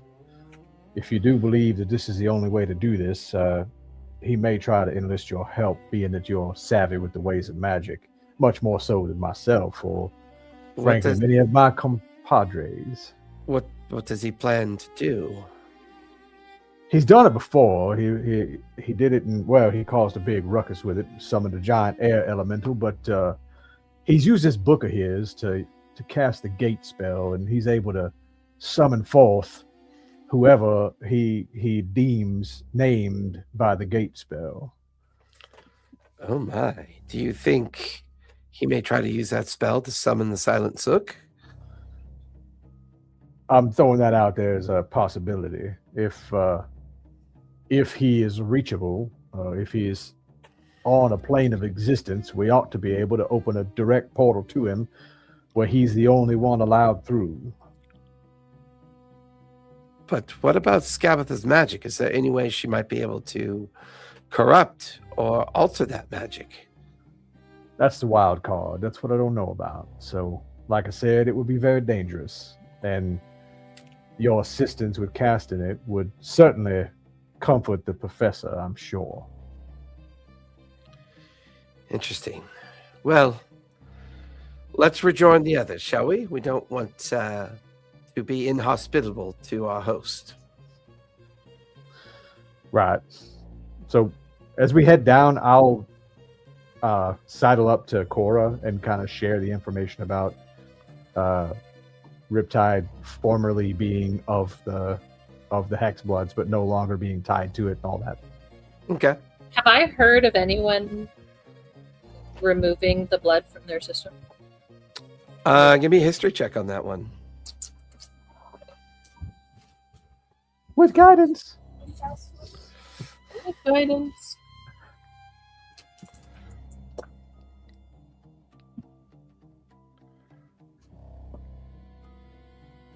Oh, my dice hate me today.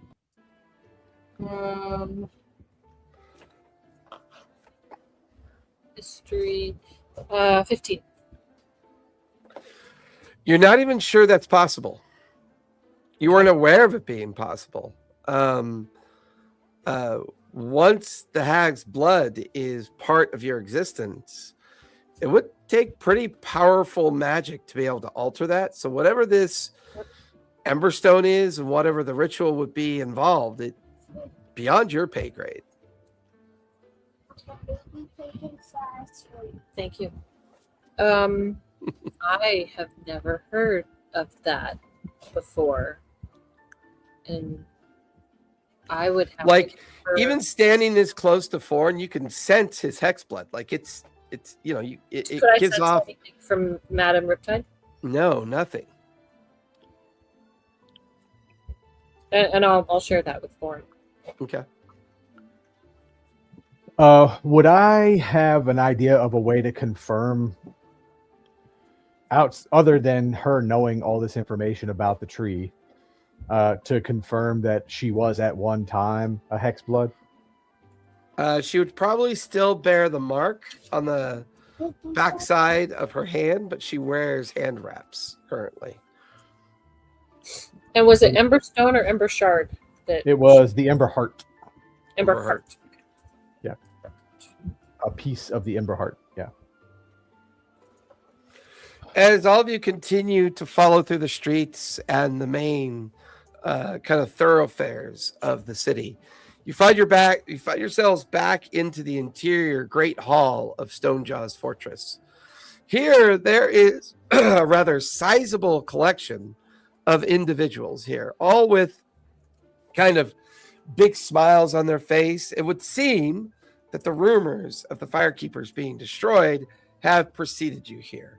All the local regents of the area have sent emissaries to Strongjaw, because for some reason, they are all under the impression that Strongjaw has hired you specifically to kill the firekeepers, and he is laying claim to the success for the most Does part. that mean that we get paid? We'll discuss that later. I mean, if we're And gonna commit We should at least get the ship. we should- Strongjaw goes up onto the great King's Hall platform to look down at the collection of people in the chamber. He then points to all of you. As you could see, the plan that I set in motion has borne fruit of success. These brave individuals, guided by me, encouraged by me, took on the notion of destroying the firekeepers. It just so happened that two of their friends had been kidnapped by these firekeepers. And of course, me being of equal mind and empathetic soul, decided to take these strangers into my embrace and offer them the opportunity of our services to destroy these foul cultists, individuals, once and for all. And it would appear that my encouragement of them to make peace with the overseer has possibly borne fruit as well. These talented, heroic individuals now bear the title of the Greater Ben Hassari. They are gifted and granted access to and from the city at their pleasure. They are people who shall be known throughout the city as well. And it would appear that Captain Yash has agreed to be a member of their crew and in their service. There's a great applause and roar from the crowd down below. Warren takes his hat off and does like a real low bow, like very flamboyantly. Fendon claps along with everyone. Yay for us! like confused. I'm picturing confused clapping. Yeah, not really realizing it's about him and about everyone. Now, As for compensation, I find it very valuable to keep such companions trustworthy and close to the heart of my council. Therefore, I shall give you residence within the Berry Haresh, a place where you can always lay your head and gather your strength when needed. The teleportation circle shall be at your leisure.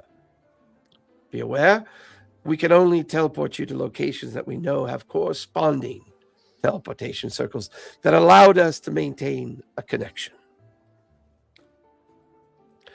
Currently, I will also be gifting you 50,000 gold pieces as official members of the council. Hopefully, you'll find value in this. That's each, right? That's for the group. I tried. Well played, Fulton. Well played.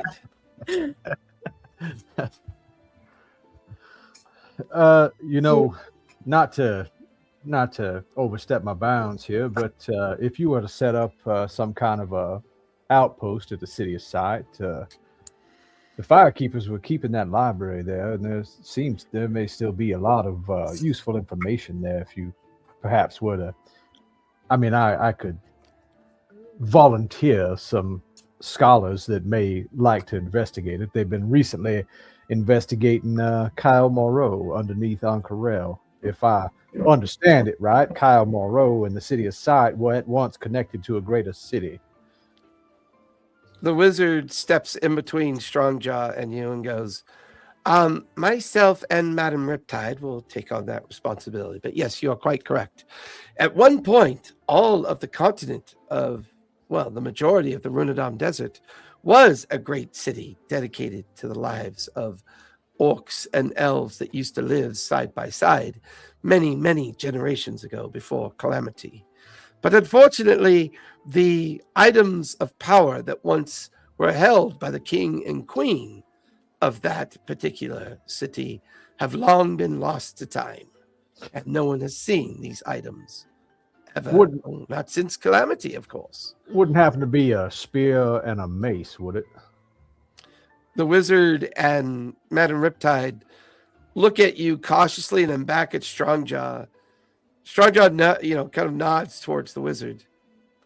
As a matter of fact, it is quite legendary, actually. An item that once used to be wielded by the hands of Saloon, as well as a great spear once wielded by the hands of Grumash himself, that they were gifted to the king and queen as monuments of peace, a queen orc and a king elf that found the great city of the Kyle Moreau. I would take out the portable hole, snap it open. The spear, I passed the check on to not get fucked up by it. The mace, however, we have not succeeded with and ended up kicking it into the hole. I think it's the other way around. I think it was the spear. I've succeeded. I didn't identify it, but I succeeded on not. Oh, that's right. The mace, we still got affected by the mace. We just figured out what it was. Yeah. Yep. So I'll reach in and pull out the spear first and plant it like half into the sand where we are, or into the floorboards where we are. Yeah. And then the mace, I'll reach in and try to pull the mace out, but it was problematic before. I'm assuming it's going to be problematic. Put a glove on. Wrap your hand in a cloak. Don't touch it. It ain't about that. It's like I'm trying to do one of those like quick grabs where I'm just gonna like snatch it and toss it at the same time. I'll say you're able to when move something's it. really hot, and so you're because it is in the portable hole. Like I have to reach into the portable hole to get it out. So. Right. I'll say you hot potato it out of the portable hole, like onto the ground. Yeah. And the wizard and Riptide look down at the two devices and are just completely gobsmacked. Stonejaw looks at them and then looks at all of you and like, I don't understand. What is the purpose of these weapons? The wizard looks up at Stonejaw. These are the keys to the city. It is said that anyone in possession of these items and can successfully wield said items can find the original gate to the entrance of the old city and gain access to the great Hall of Thrones, where all of the kings and queens resided at some point. And within that Hall of Thrones, supposedly, the gift of the gods, the gift of creation, I believe, is what they call it. But this is the beginning of that journey. They have recovered Grumash's spear and Saloon's great rod of power. These are said to be lost to time itself. Riptide looks at them and goes, Rod of power. Professor had to dance to get it, so. Riptide kind of looks at the items and the wizard and then kind of looks over at Forn and kind of silently whispers, "This must be what Skabatha is looking for." Something about Skabatha has always sought a means. Her name's not like Voldemort's, right? Where you say it, she can. No. But you get the feeling the conversation is diminished to the point that the greater audience isn't aware of the conversation. They're too busy celebrating, drinking, getting food. Party. Exactly. So they're properly distracted down below. But this is turning into a possible realization that whatever these two items are meant to lead you towards, an item of creation, once again goes back to the idea that Crimp and all these other creatures of power and other worldly creatures have still persisted. They can bring the Feywild back. Maybe this is one of those legends, one of those rumors that they have been grasping onto to possibly find this item of creation that was gifted to the original king and queen of Cal Moreau that allowed their city to live in peace and tranquility up until the point of calamity when Grumesh felt betrayed by what they had done. Out of character question, but campaign 1 question. Mm-hmm. Are we talking about the forge, the celestial forge, basically? What we found and I tried to steal the hammer from as Earthen? Well, I don't want to say too much about the celestial forge, but yeah, it is part of the celestial forge made the item of creation. Okay. And that what it so made we're looking for the gifted. Silmaril, not what made the Silmaril. Yeah, that'd be a great way of putting it. Yeah, it's my Tolkien reference for the day. Yeah, come on, give me the dad joke for that one. No acknowledgement, none whatsoever. Throwing out Tolkien references all the time. Well, it would appear that you have more discussions to be made later, but for now, let us enjoy the celebrations, shall we? Melody, would you walk with me, please? Ooh, I'll retrieve the items and put them back in the portable hole. Yeah. That way. Strongjaw puts out his big, beefy arm and, you go and put your hand on his forearm and he begins to lead you down the stairs into the crowd. Let me introduce you to the regents. And for the next hour, it is the sound of kind of music in the background, people celebrating the idea that the Firekeepers have finally been destroyed.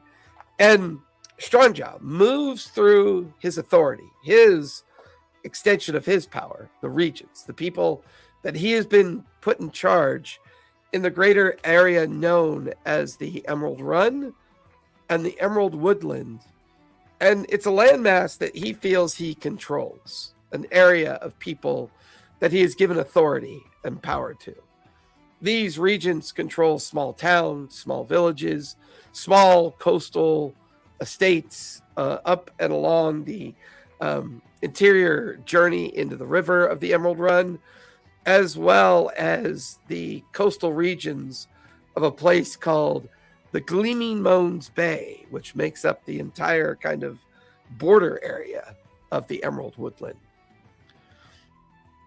And it's a whirlwind of introductions to all these different people. The drinks are flowing, the food is flowing. There's this overwhelming feeling of all of that travel exhaustion kind of coming out of the pores almost. Watching Jalbatros and Giancarlo talking to some other Aarakocrans. You could see Aerotreo talking to some of the local clerics and divinity of the Barry Haresh. Leaving Althea kind of off to the side by herself in soft contemplation. And the four of you kind of following Strongjaw around until at last he kind of lets you, have at it with the festival and excuses himself as he takes Madame Riptide and the wizard with him, leaving the rest of you in the great banquet hall of his hall of power, his throne hall, as he likes to call it.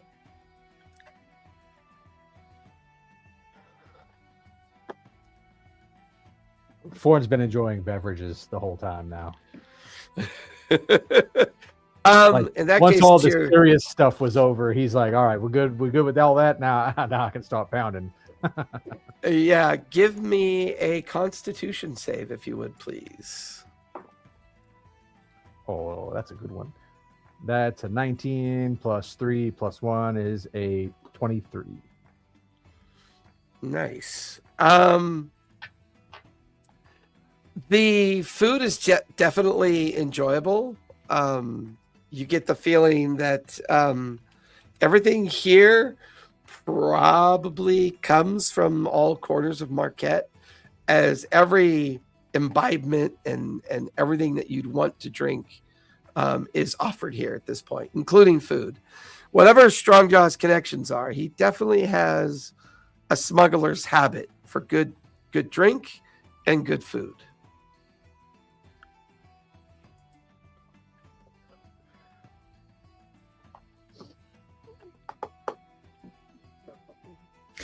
Stonejaw. Sorry. Sorry, I think Melody's had a couple drinks and she's dancing along to the band. Give me a performance check, if you would, please, Melody. All right. How's my performance? Ought to be good. It's All right. charisma. Yeah. Well, you're a bard, aren't you? That's a 29. 29. It's pretty good. Really good dance. Yeah, I mean, you definitely have the eye of the crowd. There is this overwhelming feeling that people are very into watching you perform. As you guys are watching as Melody's months of travel and concern just kind of melting away into a familiar crowd of celebration that she is very comfortable with. I'm going to just keep pulling. Anyone who looks like they're hesitating and might want to get on the dance floor, I'm going to keep pulling them in. Yeah, that makes sense.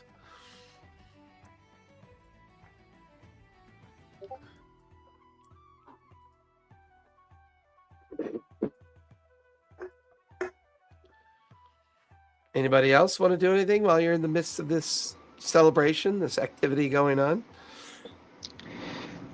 Fenton's like equidistant from everybody, trying to keep an eye on everyone, and make sure that, like, if any need comes by, he's ready to, like, beeline it to them. Because you're paying attention, Fenton, give me a perception check, if you would, please.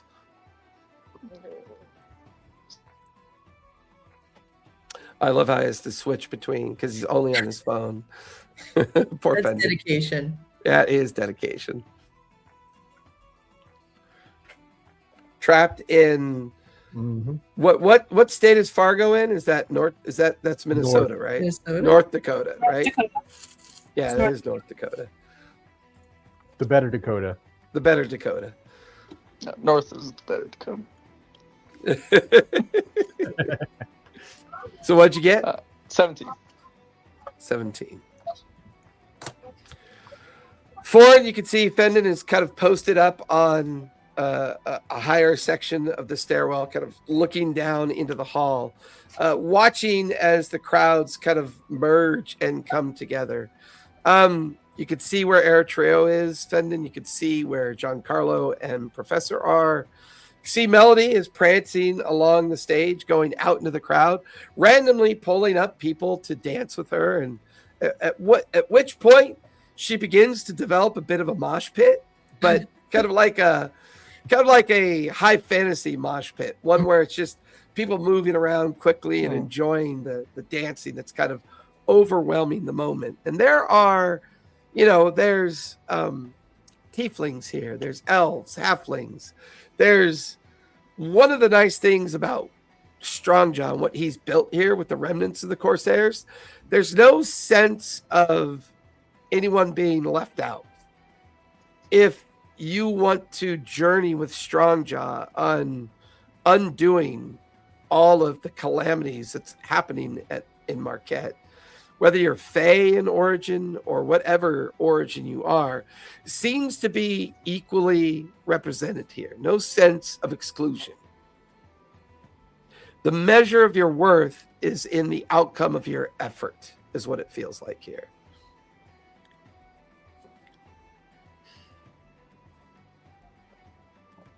I am toying with the idea of following Strongjaw and Madame Riptide. You can give me a stealth check for starters to see how well you could blend in and attempt to follow. Stealth? Okay. If you signal if you signal that you're going to do that, Forn will go with you. I'd totally signal that I'm going to do that. Yeah. Then I'll follow as well. Pass without a trace. Do you dare? I don't know if we need it. Sure, I'll dare. I have it prepared, so it's a better odds, right? Well, I got Alexa's like, yeah, sure, pal. I didn't say good, I said better. I got no idea what's going on. I'm dancing. Did you roll the cast it, Cora, or? No, but I got a 29 on my stealth. I got a 19 on my spellcasting roll for. So you've got a 39 on your stealth, Cora. And my stealth roll is 11 plus 24 is 35. 35. 39 and a 35. The two of you signaling at each other across the room quickly use the crowd as a means to follow the wizard Riptide and Strongjaw out of the inner workings of the throne hall. You then use the shadows of the long hall because the sun is beginning to set. So the shadows that come creeping in through the windows begin to create these long shadows that you and Cora can hide in. You follow them down the long hallway until you start to follow them up the stairs and into what you would know to be Strongjaw's tower. The great tower that overlooks down into the city, where you guys originally had your conversation with him when you guys first arrived in the city. The two of you linger outside the door that is partially open. The three individuals inside the tower take a moment. You hear Strongjaw look at the wizard.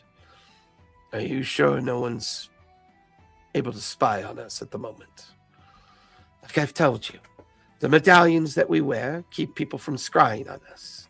They also keep people from reading our minds. You were very adamant about that. Yes, but their success was greater than I imagined. Well, I am not too disappointed that Gedrick was found, or not found. At least we now know where the silent sook is, do we not, sister? Madame Riptide looks up at Stonejaw. Yes, brother, we know where our brother is. It's just a matter of finding precisely where he is. And I think this group that you've allowed in to our kingdom will help us find our missing brother. They seem to have bought your line about the Hexblood. They don't seem to think that you're no longer a Hexblood-cursed individual. Magic can work wonders, my brother. The wizard looks at the two of them. I don't think you should be fooling around with this group. They have power. They did defeat the Firekeepers. Finding your third member of your family will not resolve exactly who you are and where you come from. Strongjaw looks down at the wizard, looks over at Riptide. Listen, wizard. You have but one simple job. Keep me and my sister safe until we find our brother and retrieve him. Our coven cannot be restored until he is found. Do you understand me? And it is of utmost importance that no one know who or what we are. And that is your job, wizard. Do you understand? Oh, I understand. But you play with fire. For whatever reason, Skabatha wants Fawn. Fawn knows something or is a part of something that he may not be aware of. Skabatha is spending a great deal of resource trying to locate him. I have even tracked a member of one of her assassination groups that was destroyed up at King's Hall some time ago. I believe it is the same creature that hunted Fawn, and they managed to defeat the creature. Riptide looks over at the wizard, back at Strongjaw. That would be amazing indeed. Those assassination creatures, those hunters that Skabatha sends out, well, they're not the easiest things to defeat. Strongjaw looks down at his sister. Doesn't matter, sister. We have the right allies in our fold. They want us to join on their side of the war. We know that's coming. This Fawn is obsessed with whatever this war means to him. But this war means nothing to us. Finding our brother is all that matters. Correct, sister? Correct, brother. I agree. Get him back, and maybe we have a chance at a normal life. The wizard shakes his head. I neither agree or disagree. I only urge caution. As you said, Strongjaw, I am here to advise you and to give you caution. That's exactly why you paid my debts and brought me out here, remember?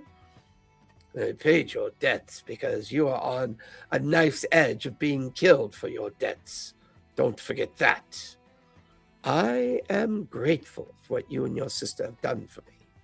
But I've done well enough for you to follow my advice. And my advice is to curry favor with these individuals, allow their alliance to blossom and grow, and see which side will come out on top. Strongjaw rubs at his chin, looks at his sister. Well, sister, it would seem that sometime soon we will have to make a decision. If Skabatha's death tray is now somewhere on the material plane, and the Silent Sook, our brother, is there, then it warrants caution. We know that he's not dead. If he's dead, our coven would be broken, and the Witchlight would be fractured. This is not something that we can ignore any further. We must prop up these individuals, give them power, and, well, not overly indulge what they need, but keep them close until we know for sure that our brother will be safe. And, brother, what about the coven that fractured the light? What do we do about that coven? Skabatha is alone. Her two sisters are nowhere to be found as of yet. All I know, as long as the Sandman remains hostile and driven away from this alliance that is trying to be built, it gives us time to find the other two sisters of the Witchlight. We find the three sisters, bring them to heel, destroy them, free our brother, and the Witchlight will be ours. Agreed? Of course, dear brother, but The magic is so different now that it's gone. The Feywild is not what it used to be. It is shattered, fractured, spread across many different planes of existence. Are we even sure this is going to work? If there's anything that we know, sister, is that the rules have to be followed. As long as the material plane remains intact, it remains a possible anchor to the Feywild. And as long as the material plane is capable of being that anchor, the Feywild can be restored. But to restore it means that the Shadowfell would be restored as well. Balance is balance. And while those 3 hags had destroyed everything, allowing that accursed Mason to enter into the realm of the Shadowfell, steal Stroud's fortress, and then try to consume all planes of existence. This is our revenge. We help these folk. We help them destroy these hags, and we get our lives back, and we get the Feywild back. Are we in agreement of this, sister? Yes, brother, of course. I understand what we must do. I just merely caution it may not be easy. Well, if it was easy, sister, everybody would be doing it, don't you think? The wizard and Riptide kind of laugh. Well, shall we return to the festivities? I'm in a mood for good drinking, gambling, and good food. Shall we go? Can hear the footsteps coming towards. I grab Forn, and I cloud jump out. And you're like, you move so fast. It's kind of like it's magically. You guys bamf away as fast as you can, and before long, you find your way back into the festivities. So, okay. And a few minutes later, you watch as Strongjaw and Riptide and the wizard come out of the main hall into the festivities. There's a great roar and clapping that kind of ensues upon their arrival. Stonejaw, gentle folk and gentle people and creatures of all corners of Marquet. My gift to all of us tonight. Some of the finest drink ever known to Marquet. And you watch as these great kegs of wine and beer and other spirits are brought into the center area of the throne hall, set up on great platforms. People immediately crowd into that and put their tankards under the spigots and filled up. And before long, the entire mood of the hall is even more enlightened. It's more celebratory. More and more people go up to the stage to dance. More musicians file into the chamber as this great celebration continues on into the night. After they come back in, I would like to try to sneak tokens on the 3 of them. All right, so this is going to be a combination of stealth and sleight of hand, and I'll say that you've got another 20 minutes left on your pass without a trace. Okay, but I will let Cora know, since we bamfed back into the room, and when they come back in, I'll let Cora know what I'm going to try and plant some stuff on these guys to keep them under our thumbs. I want to help him. Can I give him advantage? If you help him, he'll have advantage on his stealth, and he'll have advantage on his sleight of hand. But I need a performance check from you or a deception check, however you choose to try to help Forn do this. Let's see which one's higher. Oh, they're both the same.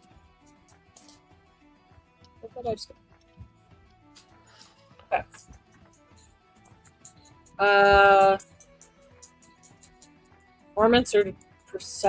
Performance or deception? Correct. Performance. All right, performance it is. Yeah.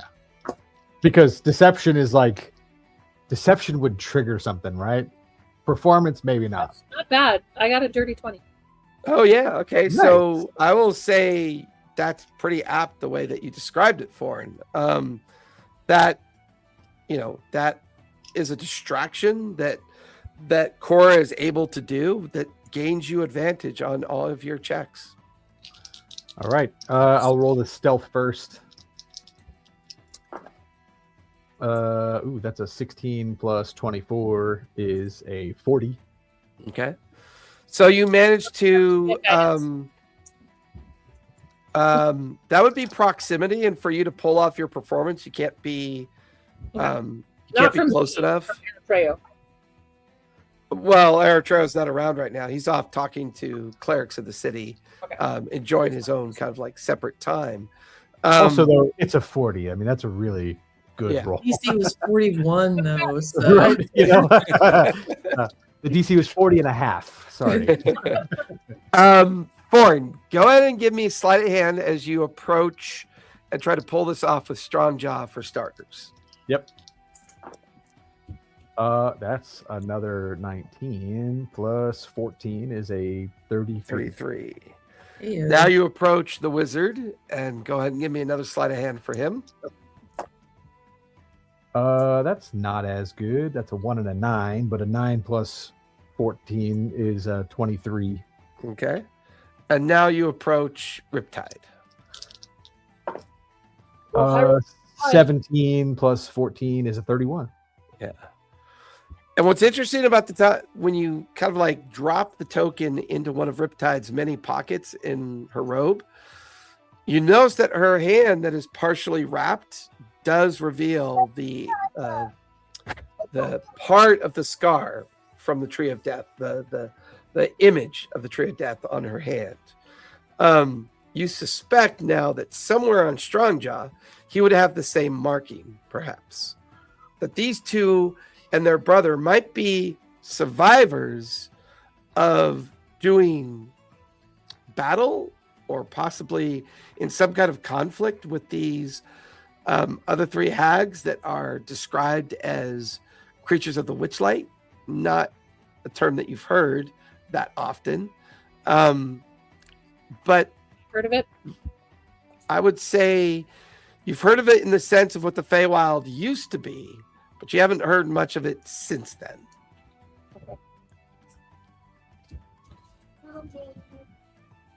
After I plant those, I'll go back and just join the party and be as nonchalant as possible at this point. Okay.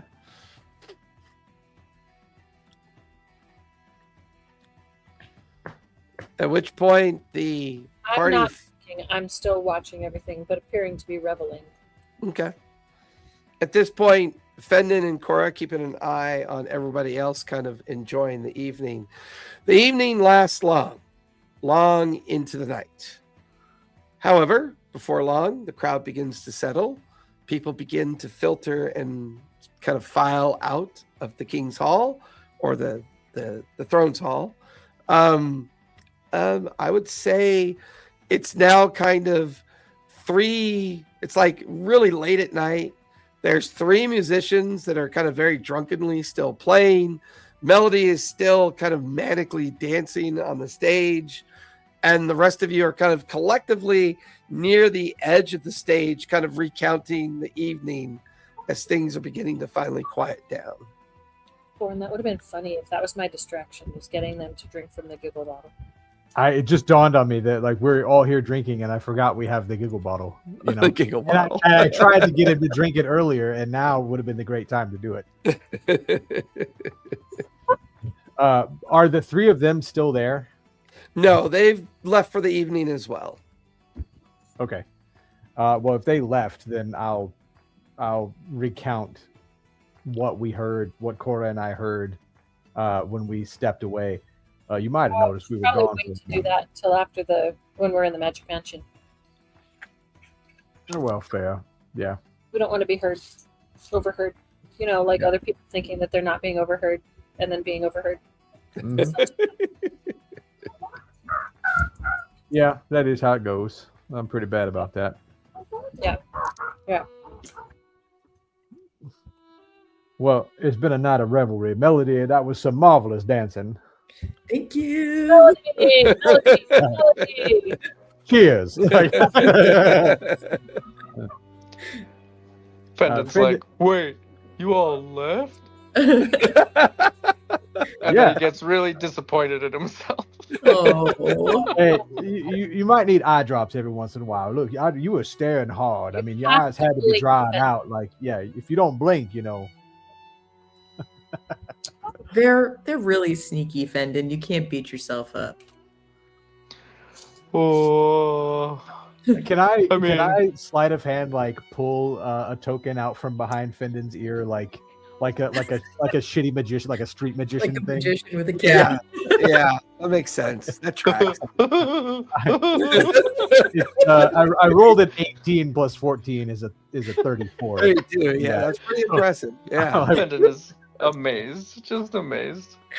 We're tricky, you know. Right. So I guess yeah. At one point, yeah, but not now. He says that like a tooth missing right in the front. How'd that get there? Look, So you guys are now back in the Magic Mansion. yeah, that's what I was going to say. Was we should get in the mansion. Yeah. Mention time. They mentioned that. That wasn't my joke.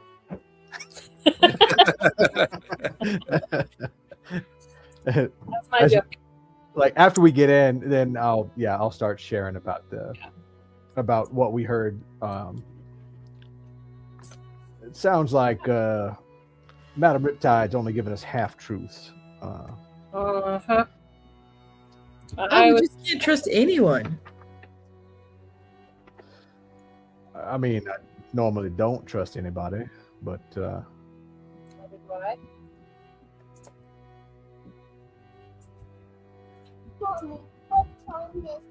look, they definitely don't sound like adversaries. I can say that much. But they do sound much like fair weather friends. So if we don't give them a reason to sign up with us, there's always the chance that they could find their way on the other side. Yeah, it sounds like the only thing that they want is Sook back. They don't care about anything else. Look, they mentioned Coven, and Do you think they're witches? But they're from the Feywild. What covens are in the Feywild? I mean, you would know just background wise that covens can exist anywhere.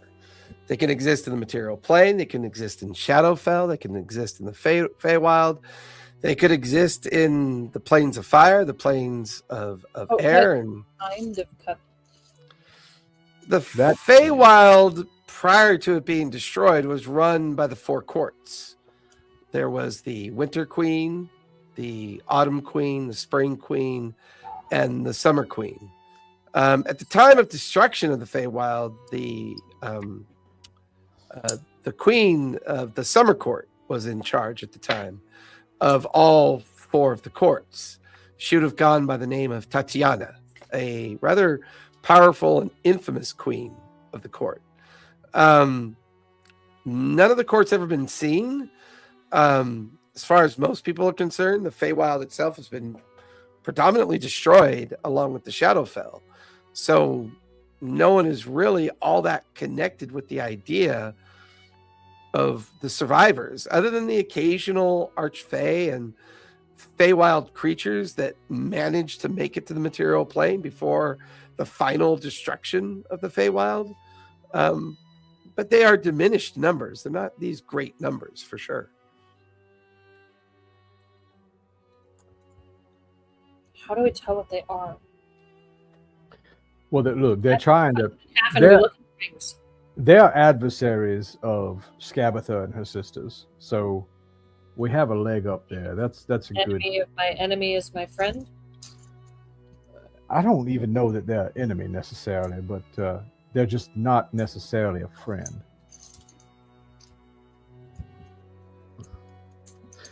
Stonejaw Well, put on a good show that's tonight, solid talking us up to everybody around him. Yeah. Supposing his coven is the Corsairs and these people around here. You And think he they're and Madam Riptide and Sook together were establishing their base of operations.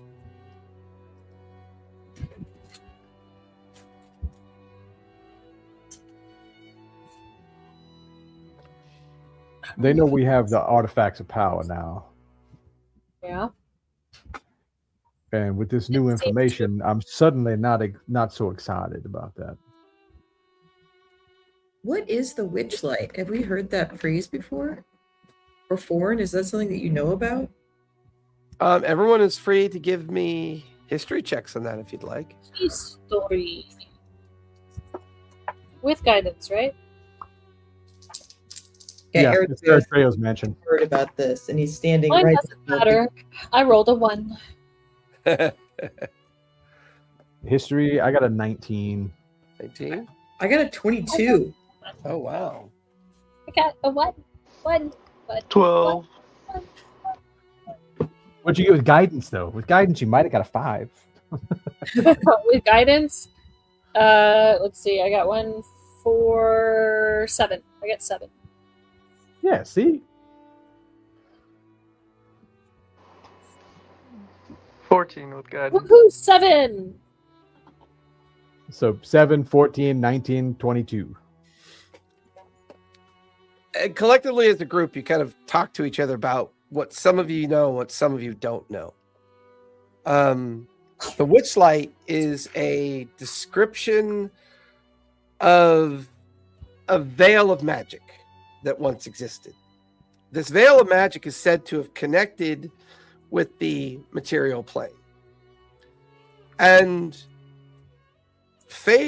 when the Feywild existed, it was an opposite reflection of the material plane. This veil of magic would be a conduit to the magic of the material plane into the Feywild. And this was expressed through a carnival that would travel through greater parts of Exandria. And it became known as the Carnival of Wild Beyond the Witchlight, a idea that this carnival would feed power to the Feywild, and then that power would be shared in return to the people of the material plane. It kept a balance between the Feywild and What was the material carnival? planes existed. Wild Beyond the Witchlight. Okay. It's said, however, that at some point during the carnival's travels, a dark presence began to creep in to that witchlight veil. And that somehow that dark presence affected the witchlight, fractured it, and may have contributed to the eventual downfall of both the Feywild and the keepers of the carnival.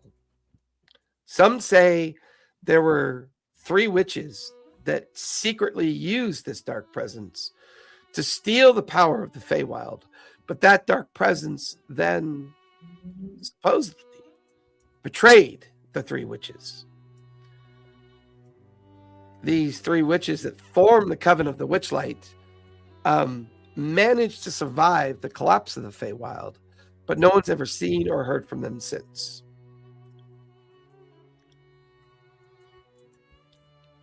Could Stonejaw and Riptide be 2 of the members of the coven that formed the Witchlight Carnival? There's 3 It of them. sounds that like make- Sook would be the 3rd. But they were also talking about 3 other sisters. Scabatha and her That sister. was Scabatha and her sisters The from the hags. Death Tree. Could it be that Scabatha and her sisters are the dark presence that fractured him? From the way they talk about Scabatha and wanting to end her, yeah, I agree. It sounds like that may be reasonable to suspect.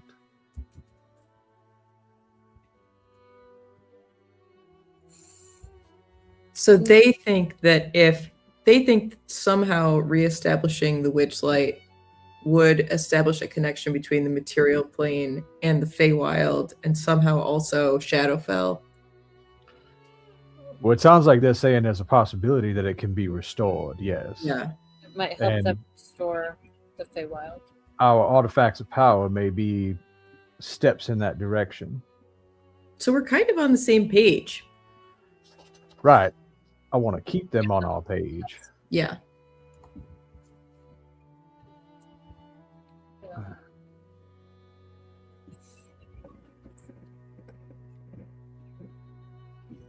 I planted tokens on all 3 of them.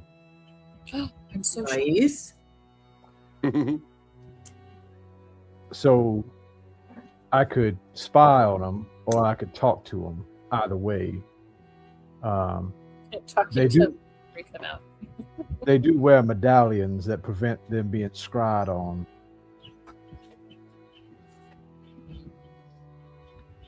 But if you wanted they're to not- talk to them, you could. Right, right. And my token's not scrying it. I'm actually seeing from the token.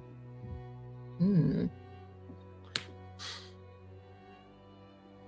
Yeah, but seeing from the token burns it up, right? Yeah. That said, What if you drop multiple tokens on someone? Does it burn up all of them to see, or just one at a time? I just burn up each token at a time. Just a pocket full of teeth. Right? Ew. Make a necklace. A necklace. Yeah. Here's your tooth necklace, sir. Pulled from mine own mouth. You could even see the cavity. Pulled from mine own mouth. Fresh today. Ew.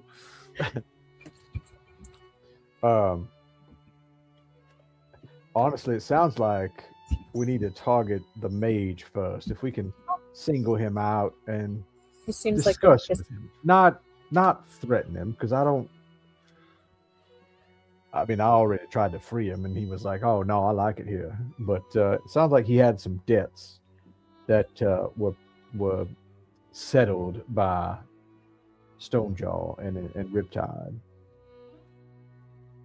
If we can get him by himself and have a conversation. He sounded like the one who was trying to convince them that we were the right choice and he should back our horse, so to speak. Or centaur, let's say.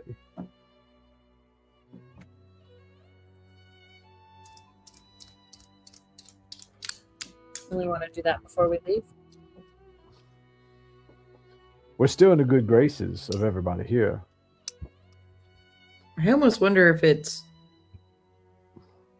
better for the relationship not to let them know that we eavesdropped. So if we do talk to the mage, talking to him without referencing the fact that we have this additional information. Right. I was going to let you do the talking. Happy to do it. I love to chat. Couldn't hear you, Cora.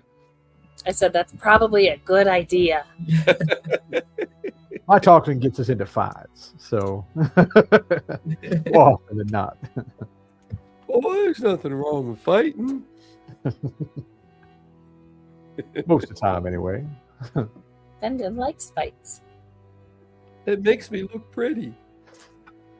I don't know if he likes it, but he's good at it. He's definitely good at it, for sure. Goddamn tank. That's it exactly. So, what should we approach? What do we approach him with then? Maybe we approach him with wanting to strengthen our alliance, seal our alliance, let's say. But what do we have to offer that we could seal it with? What do we actually want with him? Do we just want him to like us better before we go? No, we want the Corsairs to help us in the war. We want the Corsairs to help us in the war. We don't want them sitting on the outside waiting to scoop up this. We don't want the Thenardiers coming in to pick our pockets when we're all dead. We want allies in the fight. And they're saying they don't care about the fight at all, and they probably won't care about the fight even after we get sook for them. They want to sit on the side and wait and pick clean the bones. Well, should we say that, we are working to reestablish the Feywild? Or should we just say that the other team's plan is unlikely to work? Maybe we approach him with, because he did mention that these were artifacts of power, and he mentioned that while we were all in the meeting. Mhm. Maybe that's how we target him for approach. Is look, hey, we're trying to restore the Feywild back to its former glory, Mhm. including the Shadowfell. And just ask him what he can tell us about the artifacts and maybe get him on our side that way. What it would take, perhaps, not Yeah. even but what it would take to restore the Fel, but maybe we emphasize everything, not just look. I understand we have to bring back the Shadowfell. It's a necessary evil in this case.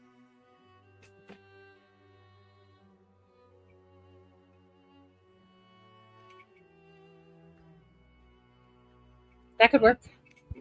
Oh my We god, I'm emphasize- totally going to buy Les Miserables on Amazon, and we're going to watch that. Right? How did you the Thenardiers? Come on, that's the innkeeper and his wife. Yeah. They go through Yeah. the sewers picking all the bones. I know I'm probably the only one that hasn't seen it. They are. It's the Master of the House is probably my favorite song from all of Master them. of There's so many good songs, but Master of the House is just, Yeah, it's a good one. Really is. especially the 20th anniversary concert. Leave, where they all leave do and they it got, to like, the best writer. who wrote that recent one that was so popular for like 10 or 15 years. Who did that one? That was Lin-Manuel Miranda? yeah. Are you talking about Hamilton or are you talking about Les Mis? Les Mis. Well, they Oh, did the movie version with Sacha Baron Cohen. Yeah. was the Mr. Thenardier. Yeah. Yeah. The All I studio know is how project. they could take such a dark period of history and turn it into a musical like that. Always impressed me. Yeah. Always impressed me. The Thenardiers are the comic relief for the Yes, they depressingness of that show.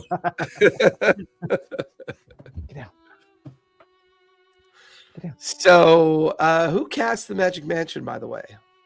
It's Eritreo's door. Yeah, it's his magical his artifact. Doorknob? It's Is it a doorknob? well, technically it's Scanlan's door, but yeah. Yeah, it's Scanlan's door. So yeah, Melody, did you want to go and try and find the wizard? Have a chat? sure. Yeah, I mean, maybe I'd have the chat in the morning. Okay. But yeah, When everyone's not hungover. yeah. Especially Melody. So everyone can go ahead and click off a long rest as you settle into the evening, late evening. Kind of waking up the following morning, like kind of, you know, that after party wake up that you get, the chalky mouth, the gummy eyes, and the urge for salty, fatty foods to get rid of the stomach ache, that kind of hungover feeling in the morning. Look, I got the Irish gene of I'm either alcohol poisoning or I don't get hungover. So I'm either dead or fine. Question is, where did you guys activate the Magic Mansion? They offered us rooms, right? We can stay in. I mean, they offered you a residence that you can use. He told us, we had a residence. We would probably have done it at the residence. Well, I don't think we knew where the residence that they were going to be giving us. That's fine. It's one of the towers within the stronghold of his keep. Mhm. So that's pretty much where you guys would end up. You would have had Goliath guards guide you to where that tower was. And we're looking at a location in there that we can put another teleportation glyph on. That way Well, we don't need to because we have access to his teleportation glyph. Yes, but why use his when we can use our own?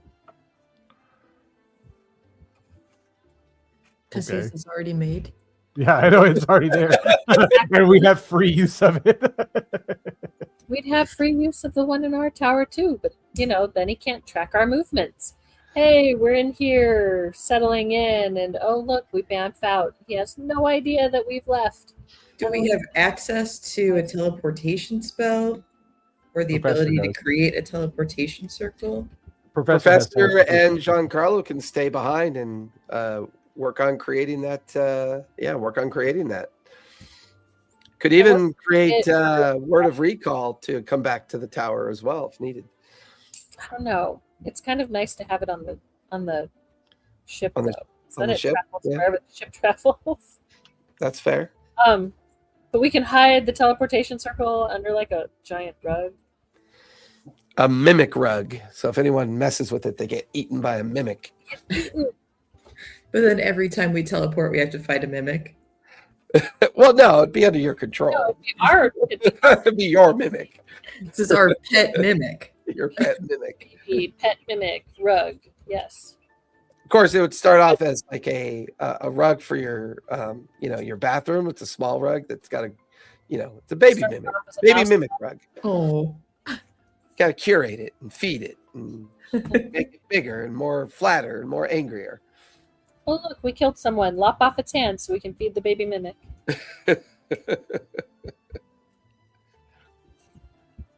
Damn it, now I want a baby mimic bag of holding.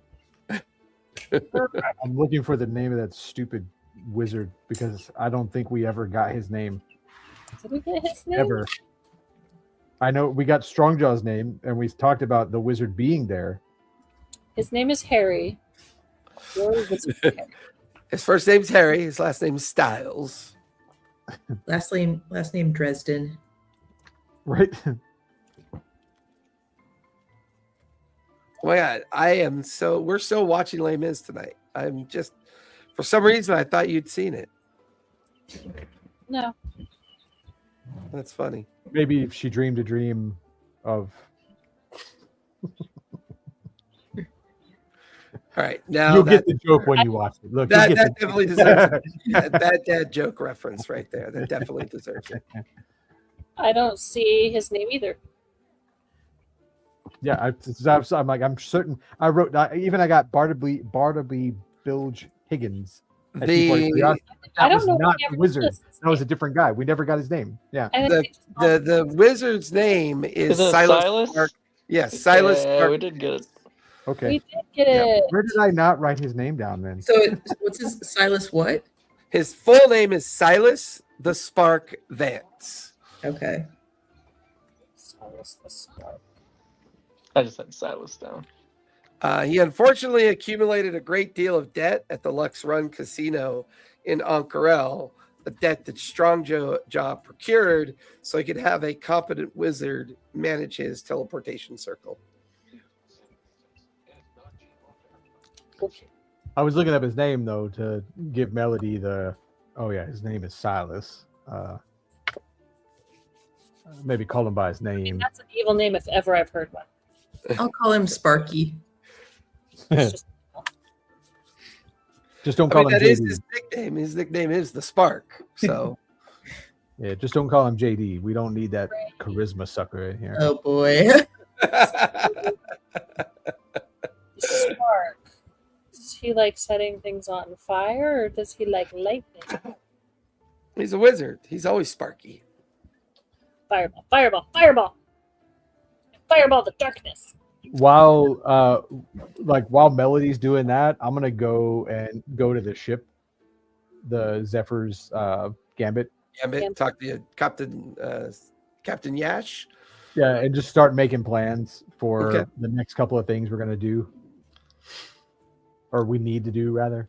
I'll say Professor Jalbatros and Giancarlo will stay behind in your new residence to set up the teleportation circle. Forn is heading off to talk to Captain Yash about being in their service, having access to the vessel and airship. Well, them being in our service. Yes, correct. Cora, what are you going to do with the day ahead?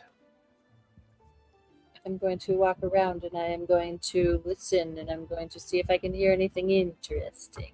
Okay. Mingle in with the crowds and go to the markets and other places and see if there's any rumors or interesting tidbits of information that you could pick up. Fendon, what are you doing with your day's activities? Fendon again tries to keep an eye on everybody. All of Best he us. can. Well, they've all kind of gone in different directions. So Melody's Yeah. going to go seek out the Spark. Forn's heading back to the Zephyr. As soon as these Or people, like everybody just go. steers Just- into the markets. I would say that maybe Fendon should follow Melody. Yeah, maybe you should come with me. All right, so Fendon will follow Melody. She's the tiniest. I think you would follow her. She's the tiniest and the I feel like Eritrea would have to go with Cora then, though. Okay. Yeah, I would say Eritrea would be interested in gossip and rumor. He would definitely enjoy an opportunity to learn more. I can see him about totally the bringing back the Mungo persona, Bongo Yeah. persona rather. Yeah. Oh yeah. Oh no. Mungo Bungo. So, Fenton, you kind of travel as an escort with Melody. The two of you head back towards the Gleaming Spire, which is where the teleportation circle is kept. And sure enough, as you guys, make your way up the stairs, the door is open, and inside you can see the wizard known as Silas Spark Vance. Just kind of going about a daily routine of looking through his logs and doing some repair work to the teleportation circle. He'll look up from his work and see Melody come inside and, Mistress. Oh my gosh, hey, hi Melody. Silas. Yeah. Are you Hello. hungover this morning? Do I what? Are you hungover this morning? Oh, for a moment there, party I thought last you were like, do you remember what happened this morning? I'm like, no, I don't. And I don't want to be one of those people. So I apologize. So, no, I'm not. You see, the beautiful thing about prestidigitation, watch. He prestidigitates you, and all your hungover kind of post-party energy just evaporates. Oh, that's awesome. Yes, Like, I'm trying to around. figure out how to successfully bottle that kind of magic and then sell it to the party crowd. I think I would make a fortune and maybe buy my way out of this place. I don't know.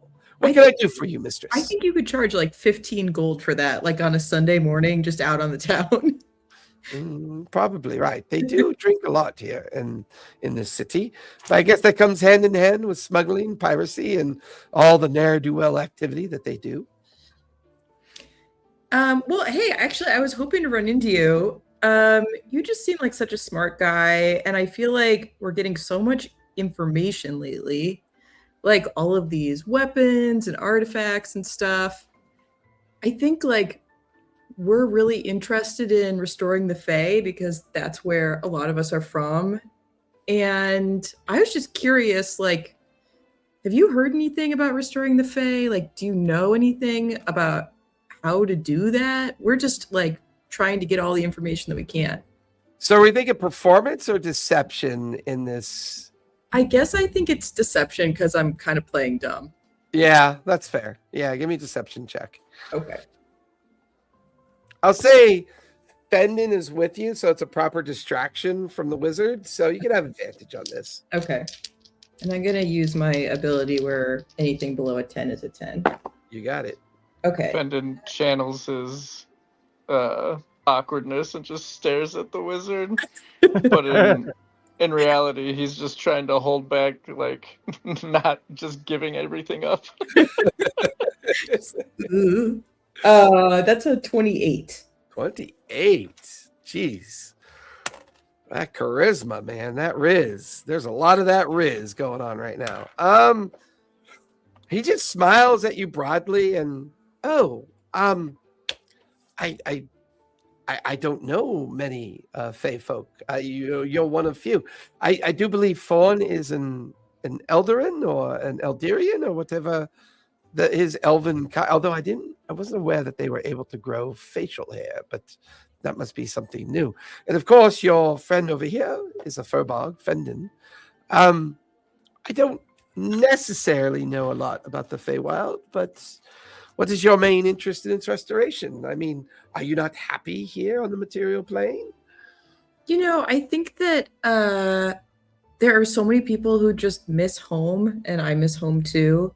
And I also think, unfortunately, as you may have heard, the fact that there is not a Feywild has made things really unsafe for the Fae in Jrusar and pretty much everywhere.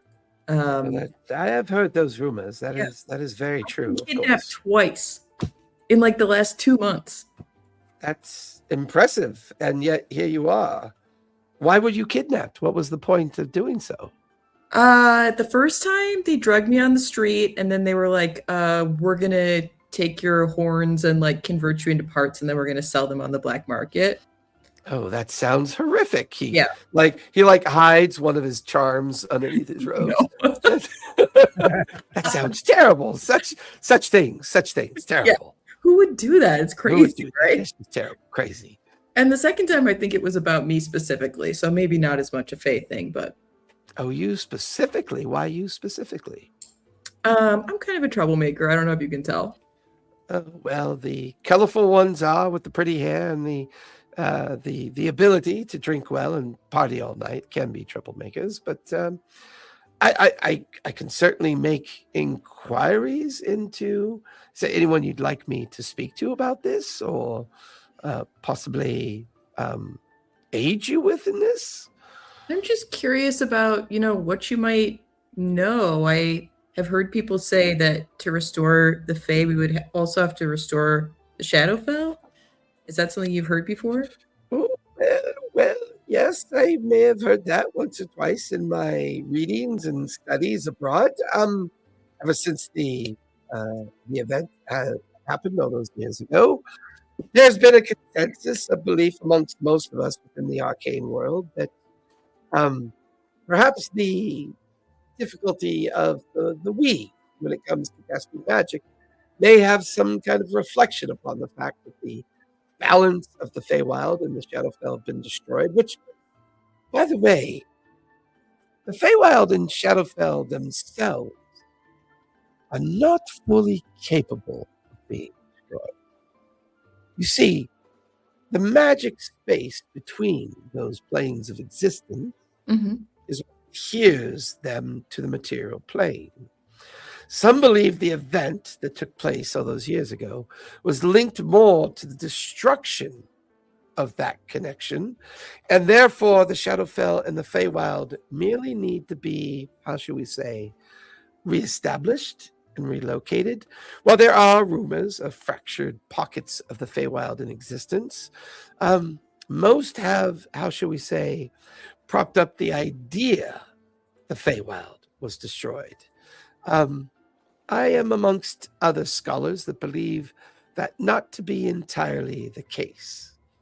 That a sufficient amount of magic would be needed to reestablish the connection to such places and bring back the proper balance of the through and the ability of the material plane to be once again connected to both these particular planes of existence. The sheer power and what it would take, well, that would be quite incredible to truly destroy such planes of existence. But that is one theory. I'm sure there are many more. So you're saying there's like a connective tissue that connects the Feywild and the Shadowfell, and maybe if we help to fix that, then that would heal the Feywild and the Shadowfell as well? I think so. I view it this way. I am a creature of arcane power. The weave is what I tap into to gather my magic and use that magic to express magical abilities. Sometimes, I'm sure you've noticed, that magic is not always perfect, and magic gets a little bit wild and rebellious from time to time, depending on your ability to handle the magic. This weave, this interconnected barrier of magic, connects everything together. If I were to go to the plane of fire, I would still be able to cast magic. If I were to travel to the gates of Avernus, I would still be able to cast magic. If I were to travel to one of the Aarakocran planes of existence, my magic would still work. The fundamentals are still there. If the weave can be connected to those things that we can't quite see, then the barrier that once connected them so that we could travel to them should be restorable. It sounds like you actually do know a fair amount about this. Is this something that you've been studying? It's not that I know a lot about it. I'm very curious by the power of the weave and what it is capable of.